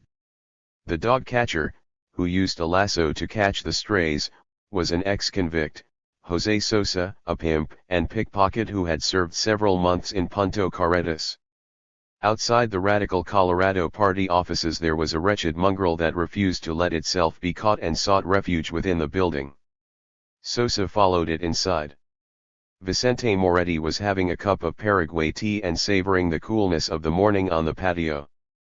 Sosa's unexpected arrival startled Moretti at first. He shouted, "Leave the doggy alone, mate." Sosa made a show of protesting and left empty-handed, but very pleased with himself. He had just recognized Moretti, the escapee from Punta Carretas, whom he knew very well, having been in the same prison block as him. At that point, he left the van and the dogs and ran to the police station. Breathlessly, he announced, "I've seen Moretti, there. It's him. I know him well." Uruguayans are given to preparing for any eventuality. They even marshaled the 4th Cavalry Regiment of the Uruguayan Army for the storming of the house on Curupay Street. But there was no need. As they entered the house, gripping their rifles, the 53 officers came upon Moretti absorbed in his reading out on the patio, blissfully unaware of what was going on. At that very instant, Racina emerged from his room. He was unarmed and saw the others training their guns on him. Caught off guard, he failed to act. The moment of capture is something that anarchists on the run from the police habitually discussed with each other. And Racina often told his comrades of the divergent reactions of two Russian anarchists upon the scaffold, the peasant Gabriel Michailov and the student Rysakov, the two authors of the attempt on the life of Alexander, Tsar of all the Russias. Michailov was a 21-year-old peasant, as strong as a bear, with long hair and lively bright blue eyes. They took him to Simeon Square to hang in front of all the villagers. In front of the unspeaking men and women who had turned out to watch the spectacle, some had even brought their children along. The hangman raised the noose to slip it around his neck. The bear-like Michailov, utterly calm, raised his head and stretched out his neck accommodatingly. But something unbelievable occurred, just as the hangman was springing the trapdoor and as the peasant's heavy body was dangling mid-air, the rope snapped and Michailov fell to the ground. He struggled to his feet, his neck half dislocated and almost broken, bruised, and bloody at the same time. Then, with the same dignity, he offered his neck to a second noose. But this one, assuredly too thin for somebody of Michailov's bulk, also snapped like a thread. The child of the steppes made a superhuman effort to get to his feet, but this time he remained on all fours, blinded by the blood that swamped his eyes. His breathing now only a rasping noise, because of the bubbles filling his lungs. It took 8 soldiers, peasants' sons like Michailov himself, to drag him up as best they could. And, on tiptoe, they hung a third rope around his neck. This time the rope got the better of him and didn't give way beneath the weight of his body, which was jerking around like a headless chicken. But the crowning glory of the spectacle was to come from the student, Rysakov. He was fetched, well bound with ropes that seemed to have cut off the blood supply to his long hands, so white did they appear. He was completely ashen and his face told the story of Russia's poor starving students. He did not proffer his neck as Michailov had. Quite the opposite. He put up some desperate resistance and went on the attack. He had only his teeth to defend himself, and he began to dance around almost comically like a madman, trying to bite the hands of all the prison guards straining to cling onto him. He was like a wolf at bay, defending himself against a pack of dogs. This went on until one policeman, shrewder than the rest, delivered the coup de grace. He grabbed Rysakov by the hair while a colleague grabbed his feet, and they brought him to the ground while kicking him. They turned him over and then straightened him up, panting for breath like a cockroach with a broken back. Some people insisted that, right up to his final breath, Rysakov was still snapping at them. Racina, empty-handed, had their guns trained on him. Was it worth his while putting up pointless resistance like Rysakov had? That's what Severino di Giovanni had done 2 months before. Or should he, like Michailov, proffer his neck with dignity and surrender? He opted for the latter course. He knew that in any event he was to be handed over to the Argentinian police. Vázquez Paredes, Malvicini, and Captain Paz were captured at the same time. The Uruguayan newspapers trumpeted Racina's capture. Not knowing how to play up their accomplishment, the police put all 4 of them, Racina, Captain Paz, Malvicini, and Moretti, on display in the station courtyard, sitting on chairs with their hands bound behind their backs. All the pressmen from both banks of the River Plate turned out to view the anarchists. They removed the spectacles from short-sighted Racina. He responded curtly and with dignity to the reporters' questions. He became more talkative when he turned with profound scorn to the police. He stated that they were the poorly paid lackeys of the exploiters and bureaucrats in power. To explain what he had done with his life, he declared that one day the anarchists and their methods will get the credit they deserve. We are financed by no one, whereas the police are in the pay of the state, the church has its own funds, and the communists are subsidized by a foreign power. That is why, in order to make revolution, we should rely only upon the means we find in the streets at the risk of our lives. The extradition request emanating from the Argentinian Foreign Affairs Ministry arrived with stunning rapidity within hours of news getting out that Racina had been arrested. Inspector Fernandez Bazin had rushed the procedure through. Moreover, the Interior Minister, Don Matias Sanchez Sarando, who had responded with alacrity, and who could scarcely have been mistaken for a sympathizer with the radicals or with Irigoyen's supporters, had a visceral distaste for anarchists.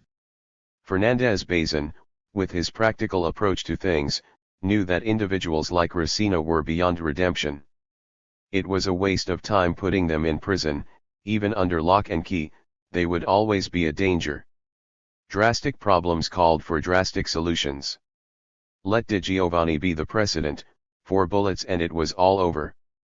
Several years would pass before a second Di Giovanni would be born. In the interim, there would be peace. For his part, Racina knew that he was in a very tricky position. If extradition was granted, he would be handed over, bound hand and foot, to the Uriberu dictatorship, which would have him shot out of hand, if indeed he ever made it to the dockside. He was familiar with the procedure.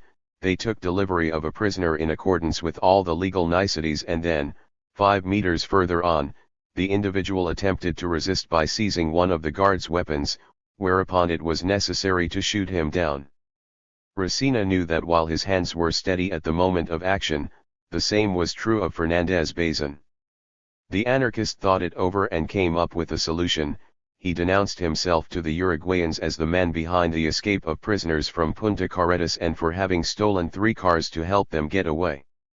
Malvicini, Captain Paz, and Vázquez Paredes did the same. For as long as the trial lasted, they could not be returned to Argentina. The Uruguayan court sentenced them to 6 years in prison each. They had successfully extended their lifespan by that, but no more. Fernandez Bazin would not be denied.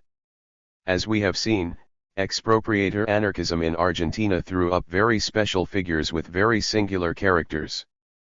The most outstanding personalities in the movement were doubtless Severino Di Giovanni, Miguel Arcángel Racina, Buenaventura Durruti, Andrés Vázquez Paredes, Emilio Uriandu, Juan del Piano, Eliseo Rodriguez, Juan Antonio Moran, Gabriel Argels, Gino Gatti, and lots of others. We will not sit in judgment on whether their actions were well or ill-founded. The society in which we are living has already done that. During that short decade of violence during which they were active, the expropriator anarchists were progressively sucked into an increasingly narrow vicious circle. Today their fight looks like a pointless effort, a needless sacrifice. Their violence served more to assist in their own destruction than to bring about the success of their ideals. They carried out armed raids and counterfeited money to meet their movement's needs, secure the release of their prisoners, and look after the families of fugitives. But in those actions, more than one would find himself going behind bars. If not killed, the ones who were left were in turn sucked into the same deadly spiral, and so on and so on. With but few exceptions, virtually none of them made any personal gain from what was expropriated, contrary to what both the police reports and the accounts of the intellectual anarchists or the pure syndicalists of their day may have claimed. Those who were not killed and who managed to survive the prison regime in Ushuaia returned to their old trades as bricklayers, textile workers, or mechanics, toiling hour after painful hour in spite of their years. To put it another way, we may question their ideal and the methods for which they opted, but we cannot question their attachment to that ideal, which they embraced through thick and thin. Within this ever-narrowing circle of activities, what they termed vendetta gradually came to assume a capital significance. The expropriator anarchists pursued vengeance against their natural enemies, the police. Thus, they eliminated Inspector Pardiero with a bullet in the head in an attentat that left the whole of Montevideo rattled. That operation, determined by Miguel Arcángel Racina, was carried out by Armando Guidat and Bruno Antonelli della Belle. With a rifle shot they disfigured for life the renowned Basque, Inspector Wheeler, a specialist in the hunting down of anarchists. That operation was planned by Severino Di Giovanni and Miguel Arcángel Racina, and carried out by Rosina and Paulino Scarfo, the anarchists say, or by Di Giovanni and Scarfo according to the actual victim. Those two were the most famous of a series of score settlings with the police. The most spectacular one, though, was the attack on the Army Major José Rosasco, appointed by President Uriberu operational police chief of Avellaneda, following the revolution of September 6, 1930, which overthrew Irigoyen. Sanchez Sarando, Leopoldo Lugones, Jr., and Rosasco are the three members of the revolution who bought it. That was the unanimous comment of the young conservatives who savored Mussolinian vocabulary. They had been expecting something quite different from the September coup d'état, which had started so well, by pushing aside the sniveling radicals, thanks to the boys from the military academy. But there it stopped, halfway, with the country not rid entirely of its radicals, anarchists, and other vermin. Which is why men like Rosasco were needed if a reality was to be made of what Leopoldo Lugones, Sr., the poet of the revolution who eulogized the nation's strength, and the nation's violence, had been clamoring for.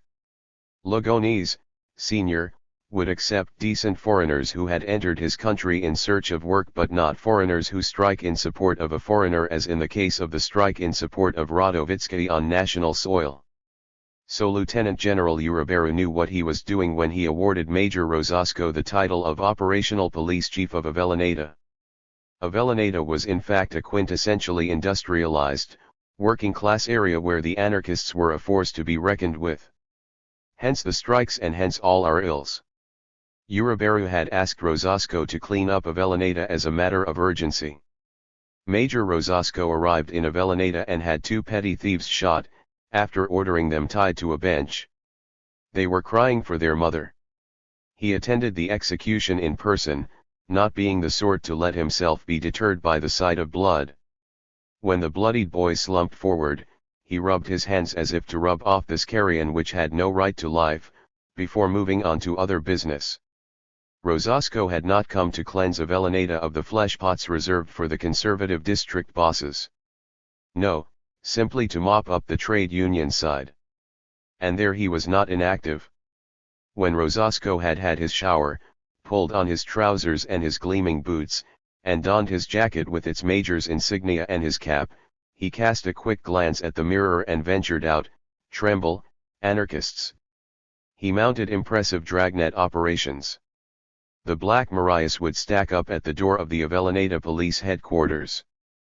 Persons arrested were treated harshly, for they were always rebels, Spaniards, Catalans, Italians, Poles, Bulgars, and even a bunch of Germans who had formed a vegetarian society, which struck him as suspect.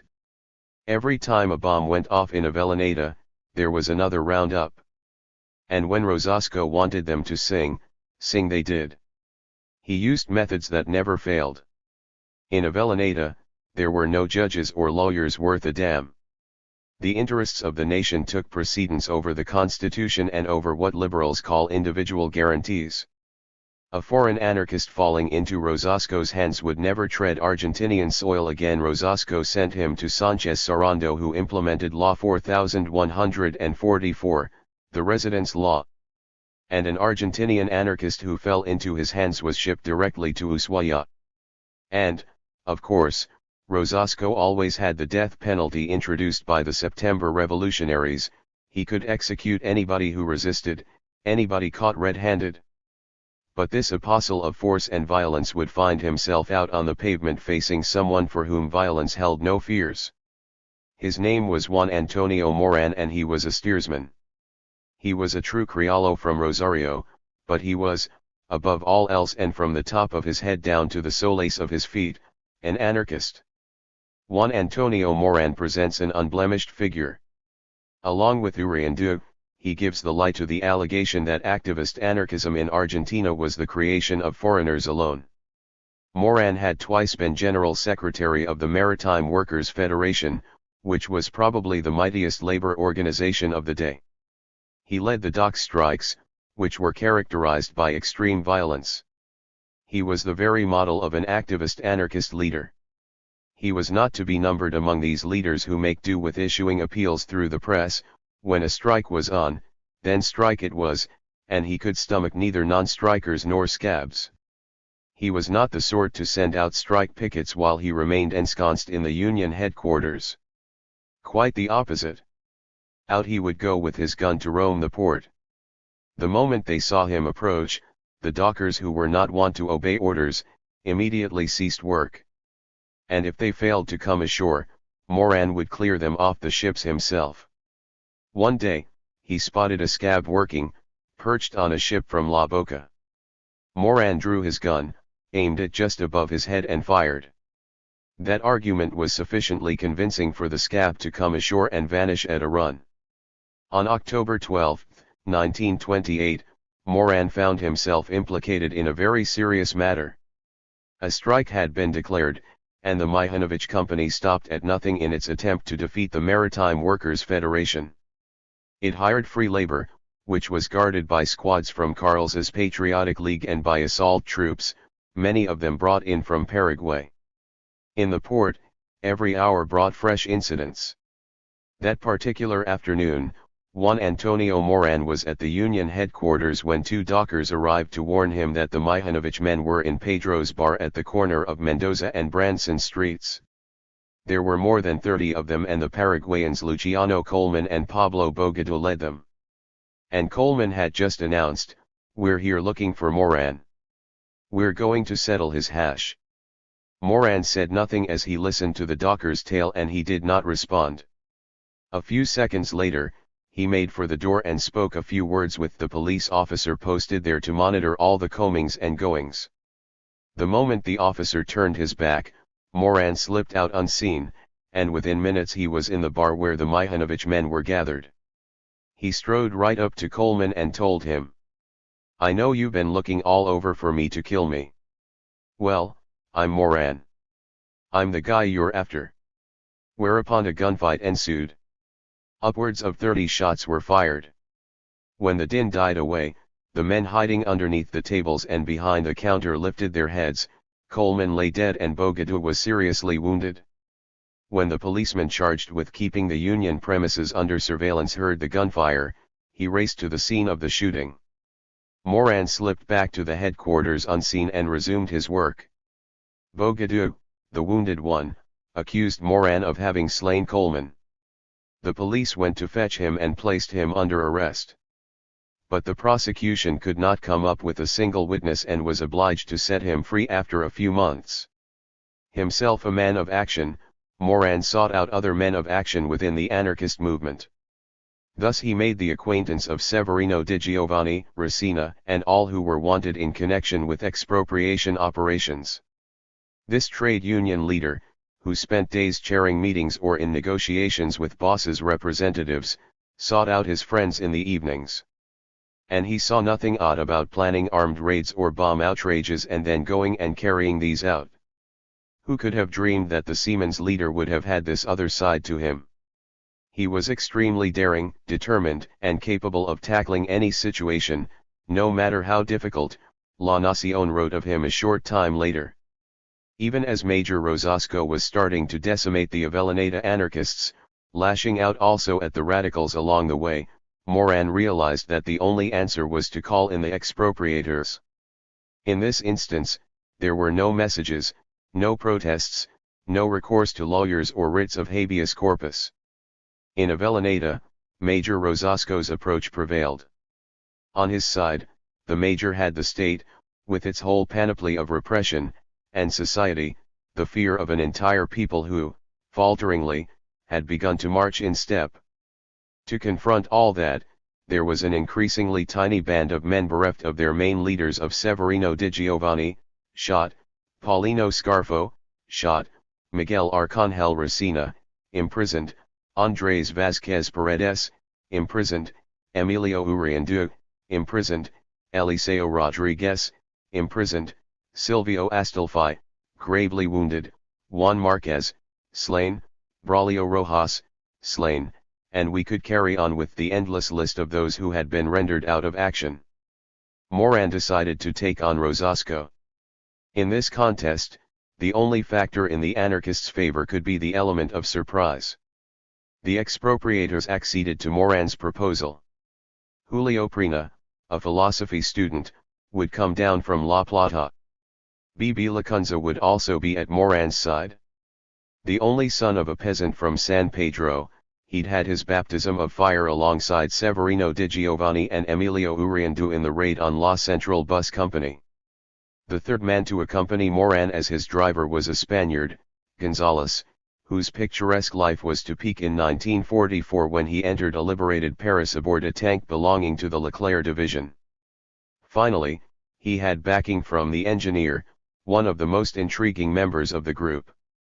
Though personally opposed to violence because he believed the bourgeoisie could be fought using other more ingenious methods, the engineer, when invited by his comrades, was up for any of the most dangerous and risky operations. On the evening of June 12, 1931, Major Rosasco, accompanied by the deputy mayor of Avellaneda, Eloy Prieto, left police headquarters to go to dinner in the check-in restaurant 150 meters away.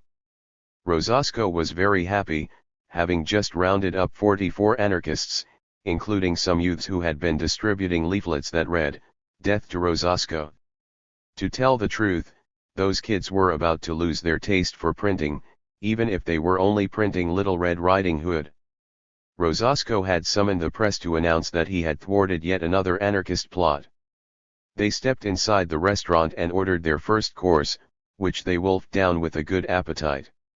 Once the first course was finished, 5 respectably dressed individuals climbed out of a car. One of them sat at a table beside the door, and the other 4 walked to the back of the dining room, as if making their way to the yard. Some wisecrack had just drawn gales of laughter from Major Rosasco when, all of a sudden, the 4 individuals stooped down in front of his table. One of them stepped forward. He had the look of a criollo about him and seemed as strong as an ox. He moved towards Rosasco and shouted at him, "Dirty pig." Rosasco stood up slowly, his eyes bulging. The stranger, who was none other than Juan Antonio Moran, drew, equally slowly, a Colt .45 and fired 5 shots, all of them deadly. The 5 men then took to their heels and, to cover them, Julio Prina fired some more shots that inflicted slight injuries upon a young man and Prieto. At this point, the drama reached its second act. As he fled, one of the anarchists stumbled and crashed through a plate glass window. By then, his colleagues were back in the car waiting for him. They thought it must just be a slight accident, but this wasn't the case. The young man Lacunza never got up again. He was dead. The anarchists quickly retraced their steps to retrieve their comrade's body. They managed to bundle it into the car, and raced off. There are 2 stories about how Lacunza died. The first says that he had been hit by a shot fired by Prina, having unfortunately been in the line of fire. Our preference is for the second story. Lacunza suffered a heart attack during the assassination and dropped dead. The absence of any trace of blood at the scene of his collapse and on the route leading to the car bears out this latter version. Major Rosasco's funeral was an impressive 1.22. It amounted to a veritable display of the dictatorship's might. The highest authorities from Army and Navy attended, and all available flights of Air Force planes at Palomar overflew the cortege.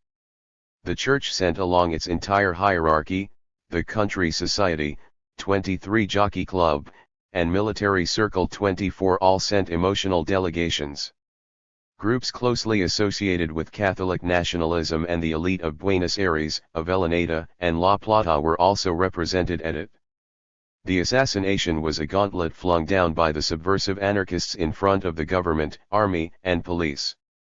And the police in charge of inquiries would enjoy carte blanche. Woe betide the anarchist that fell into the hands of the authorities just then.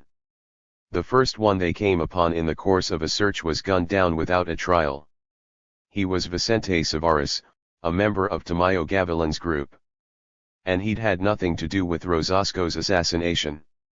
The police never did manage to find out who killed Rosasco, though they always suspected the steersman Juan Antonio Moran. He was, moreover, sentenced to death in absentia. What we have published here for the very first time is the actual story of how Major Rosasco was assassinated and the names and persons involved. Nearly 40 years have passed and the killing is now part of history.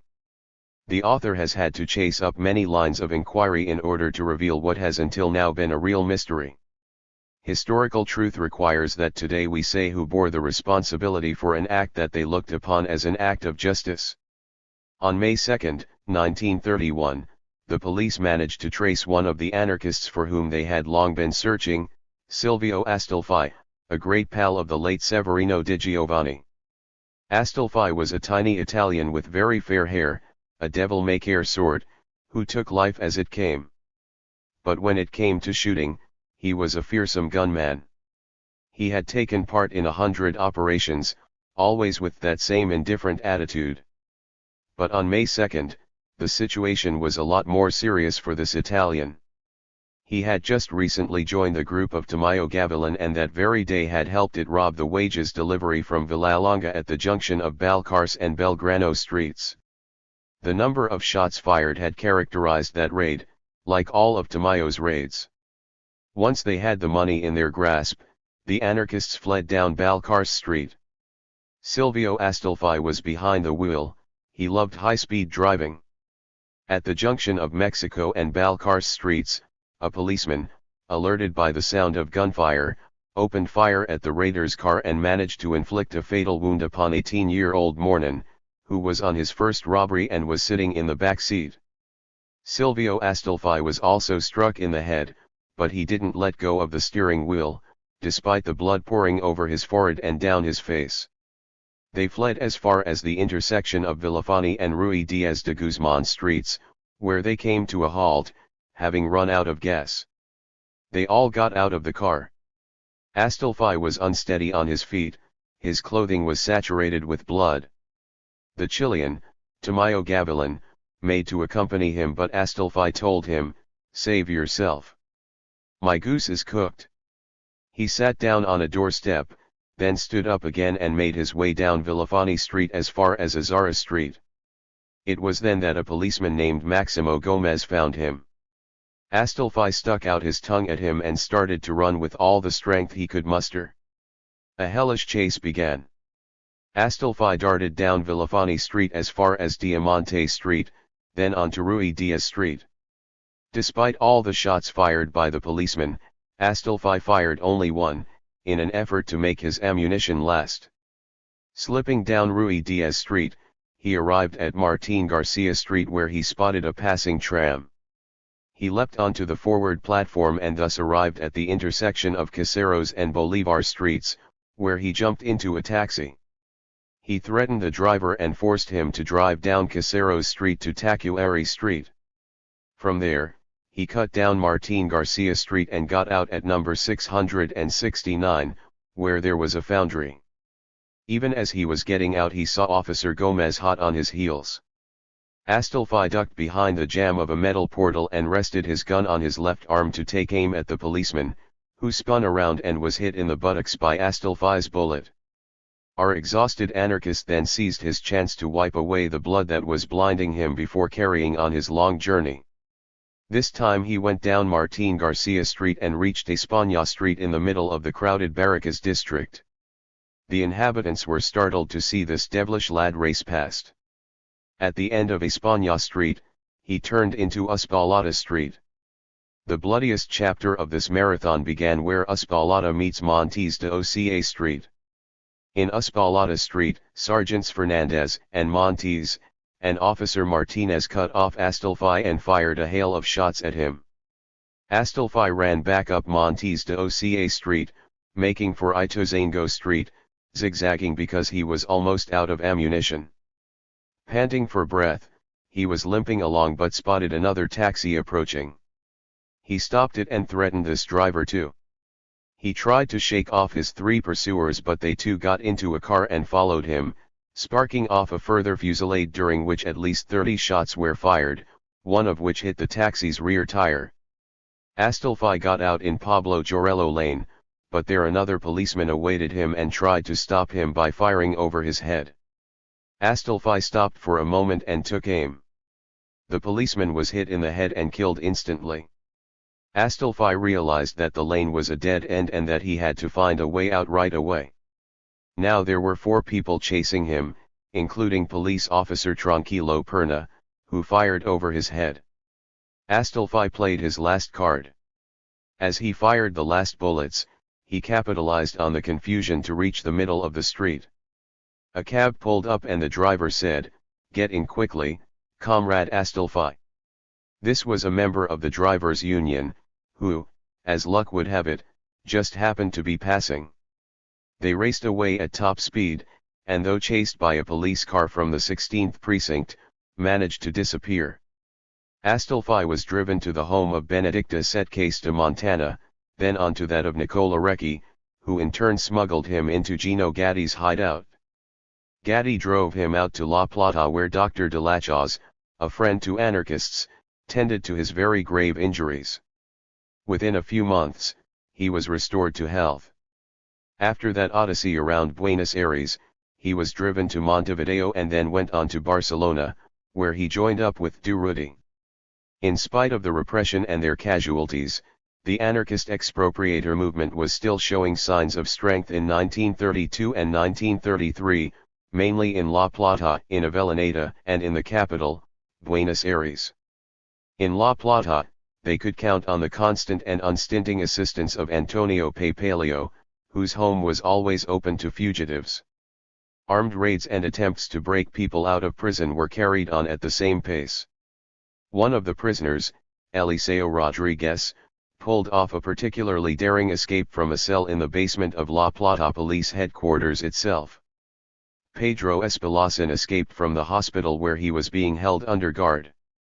Rodriguez rejected suggestions that he should cross into Uruguay and opted instead to stay behind to help a comrade break out. Along with Espelacin he joined up with the group of Juan del Piano, Gino Gatti, and Armando Guidot. Juan del Piano was a baker's boy with a strong personality. He had 2 passions, anarchism and trying to get the best possible care for his son who had been paralyzed from birth. Meanwhile, the Prina brothers from La Plata, Julio and Tony, were active with Juan Antonio Moran, Daniel Ramon Molina, who worked at the docks, Julio Tarragona, Angel Moore, Pedro Blanco, and Victor Muñoz Recchio. These were 2 small groups but they fought to the bitter end.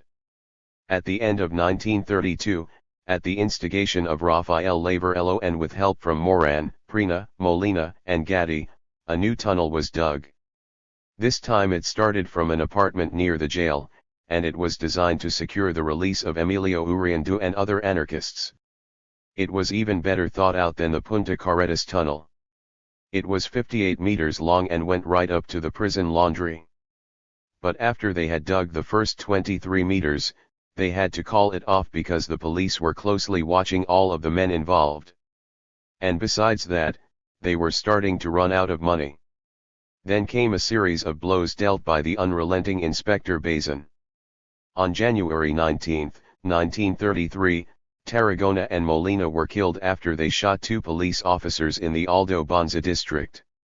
On March 16, in Rosario, Pedro Espelacin was killed, and Eliseo Rodriguez and Armando Guidot were arrested. The following day, the police captured Gino Gatti in Córdoba. Around the same time, the Prina brothers fled to Spain. On June 28, a police squad cordoned off a house in Mitre Avenue in Avellaneda and caught Juan Antonio Moran asleep. That left just one, Juan del Piano. The police knew that he was hiding out among farmers south of Santa Fe. There, near Fermat, on August 11, 1933, he managed to hold out until his last bullet was gone and the police killed him. It was all over now. There was no one to work for the freedom of those in jail, which is why, on October 7, 1933, the anarchist prisoners in Caseros made a desperate attempt. Little by little they had explosives, grenades, and handguns smuggled in from the outside. They blew up a wall and tried to force a way out to the street. The break started at 6:30 p.m., Mario Cortucci, a member of the Di Giovanni group, and Ramon Pereira, from Tamayo Gavilan's group, led the way, and Gino Gatti and Alvaro Correa do Nascimento, a Brazilian anarchist, brought up the rear. They passed through the bars and down a corridor while a hellish hail of gunfire raged. Arriving at last in the outer courtyard, Court Uxie was hit in the head and killed. Pereira detonated a grenade, which blew off his left hand. The prison guards regrouped and fired all over the place, while training their spotlights on them. At that point, the 3rd Cavalry Regiment arrived and took up position facing the prison, setting up their machine guns.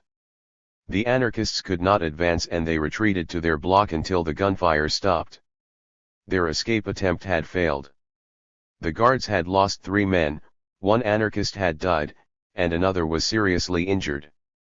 But for the survivors the consequences of the desperate operation would prove fatal. Most of them would wind up in Ushuaia. By the start of 1935, the country was calm, but Fernandez Bazin was not resting on his laurels. He knew that Juan Antonio Moran and Miguel Arcangel Racina were still alive and still dangerous, even behind prison bars. Moran was in Caseros and Racina in Montevideo. At the beginning of May that year, the courts decided to free Juan Antonio Moran for lack of evidence, but something rather odd happened before that. On several occasions, Moran had been fetched from his cell and paraded past a number of persons unknown who had looked him over at some length. These were plainclothed police. On May 10, Moran learned that he was due for immediate discharge. His fellow prisoners advised him not to leave the prison before being in touch with a lawyer, but Moran neglected the advice. He signed his discharge papers and effectively signed his own death warrant. The prison gates opened. Moran took a deep breath. He had taken barely 2 steps before he was grabbed brutally by the neck, and then by his arms and legs and bundled into a car that raced from the scene. 2 days later, a shepherd came across a man's corpse on a track near General Pacheco. He had been shot just once, in the back of the head, but his body had been severely mutilated. It was no easy task to identify the body, but it was indeed Juan Antonio Moran, anarchist. He had been subjected to the sort of torture subsequently practiced on a grander scale by the murderous commandos of the AAA, Argentine Anti-Communist Alliance, under the Peronist government in 1974 and 1975. His funeral was an occasion for a demonstration of the workers' wrath. Speakers cried vengeance as their fists punched the air. On December 31, 1936, Miguel Arcangel Racina, Andrés Vázquez Paredes, Fernando Malvicini, and Captain Paz completed their prison sentences. That date was circled in Inspector Fernandez Bazin's diary. Everything was in place. A police delegation under the command of the Social Order Commander Morano had traveled to Montevideo. Uruguay had turned down an extradition application, but there was an unspoken arrangement between the 2 police forces. Classified under the law as undesirables in Montevideo, they were to be deported to Buenos Aires. But right there at the docks in the Uruguayan capital, the packages were handed over, well and truly bound, to Morano's team. During the river crossing, they were not allowed to budge, and they were taken straight from the port to the Central Police Department. Judges Lamarck and González Gowland, who were handling the charges arising out of the Rawson Hospital and La Central armed raids, arrived to conduct the questioning at the department, because they were being held there. Then, for lack of evidence, Racina, Vázquez Paredes, and Malvicini were released and their final journey began. Captain Paz was transferred to Córdoba, where there were other charges still outstanding against him. He was freed shortly after by some armed comrades who rescued him from the police station. When Donato Antonio Rizzo, secretary of the Prisoners' Defense Committee, and Racina's sister called at the police station to ask where the 3 anarchists were, an official told them that they had been transferred to La Plata. In La Plata they were told that they were in Avellaneda. In Avellaneda, that they were in Rosario. In Rosario, that they were in the station at Tandil. And so on. Such was the calvary of Racina's sister, who clung to hope of seeing her beloved brother alive, but all in vain. One day, though, hope flared again. a fisherman from Maciel Island had seen 3 handcuffed men bound for the southern dock precinct unloaded from the rear of a Black Maria. Racina was leading the way. The journalist Apolinario Barrera, from Critica, was promptly alerted, and the headline, "Racina in South Dock," was carried full-page size. It looks as if this was a signal to Fernandez Bazin that the prisoners in transit had to be finished off. From that moment on, no trace was ever found of the 3 anarchist militants. Efforts continued, however. Even the Barcelona libertarian group sent money for the inquiries to be continued. It was virtually certain that they had been murdered, but people clung to a last shred of hope anyway. Up until that day, several months after they had disappeared, when an official from Social Order confided to the men from the Prisoners' Defense Committee and told them privately, "Don't wear yourselves out, lads." Racina, Vázquez Paredes, and Malvicini were on the receiving end of the Bazin law. They were dumped at the bottom of the River Plate. To this day, this macabre episode has never been clarified. The bodies have never been recovered, and the truth will never be known. Racina, Vázquez Paredes, and Malvicini were the first 3 of the disappeared victims of Argentinian state terrorism. The military would apply the very same methods thousands of times under the Videla dictatorship. Juan Domingo Perón rewarded Inspector Fernandez Bazin for services rendered by appointing him deputy chief of the federal police in 1947, and then transferred him to a diplomatic career, which according to Bazin, had always been his true calling. With the Revolución Libertadora, 25, he would retire and spend his final years in solitude. Before his death, he asked to have his remains cremated, just like so many of the anarchists he fought. Fernandez Bazin was the only Peronist official, who, after he died, would receive a tribute in La Prensa, above Gaina Paz's byline. His obituary was also fulsome in its praises of the Bazin law. We have now reached the end of this bitter chapter in our society's life. Illegalist anarchism was of course an option in those days because of the desperate conditions of the time. Violence against violence, justice for all rather than the prevailing social injustice. Are we, then, making the case for the anarchist expropriators? No. We are content simply to relate the facts. Was there justification for their extreme response? As we see it, any answer to that question must be subjective. There are white-collar workers and bureaucrats who spend their whole lives countenancing injustices, and there are people so primed for rebellion that the slightest abuse of power provokes them to react. There are those who march in step and wear a uniform, and there are others who accept no other constraints than those rooted in logic, which is not always compatible with human nature. These 2 outlooks were to be found in the dramatic conflicts of the rural society at the turn of the century. There was the peon, submissive and cowering from the cudgel of the boss, and there was that other one who, at the first lash of the whip, drew his knife, wrought justice, and became an outlaw. We have just recounted the sordid and epic tale of men who opted for a difficult and heroic solitary path and followed it to its bitter end, to its abrupt and final conclusion. History was not on their side because the solutions for which society seeks can never be reached by such lonely byways.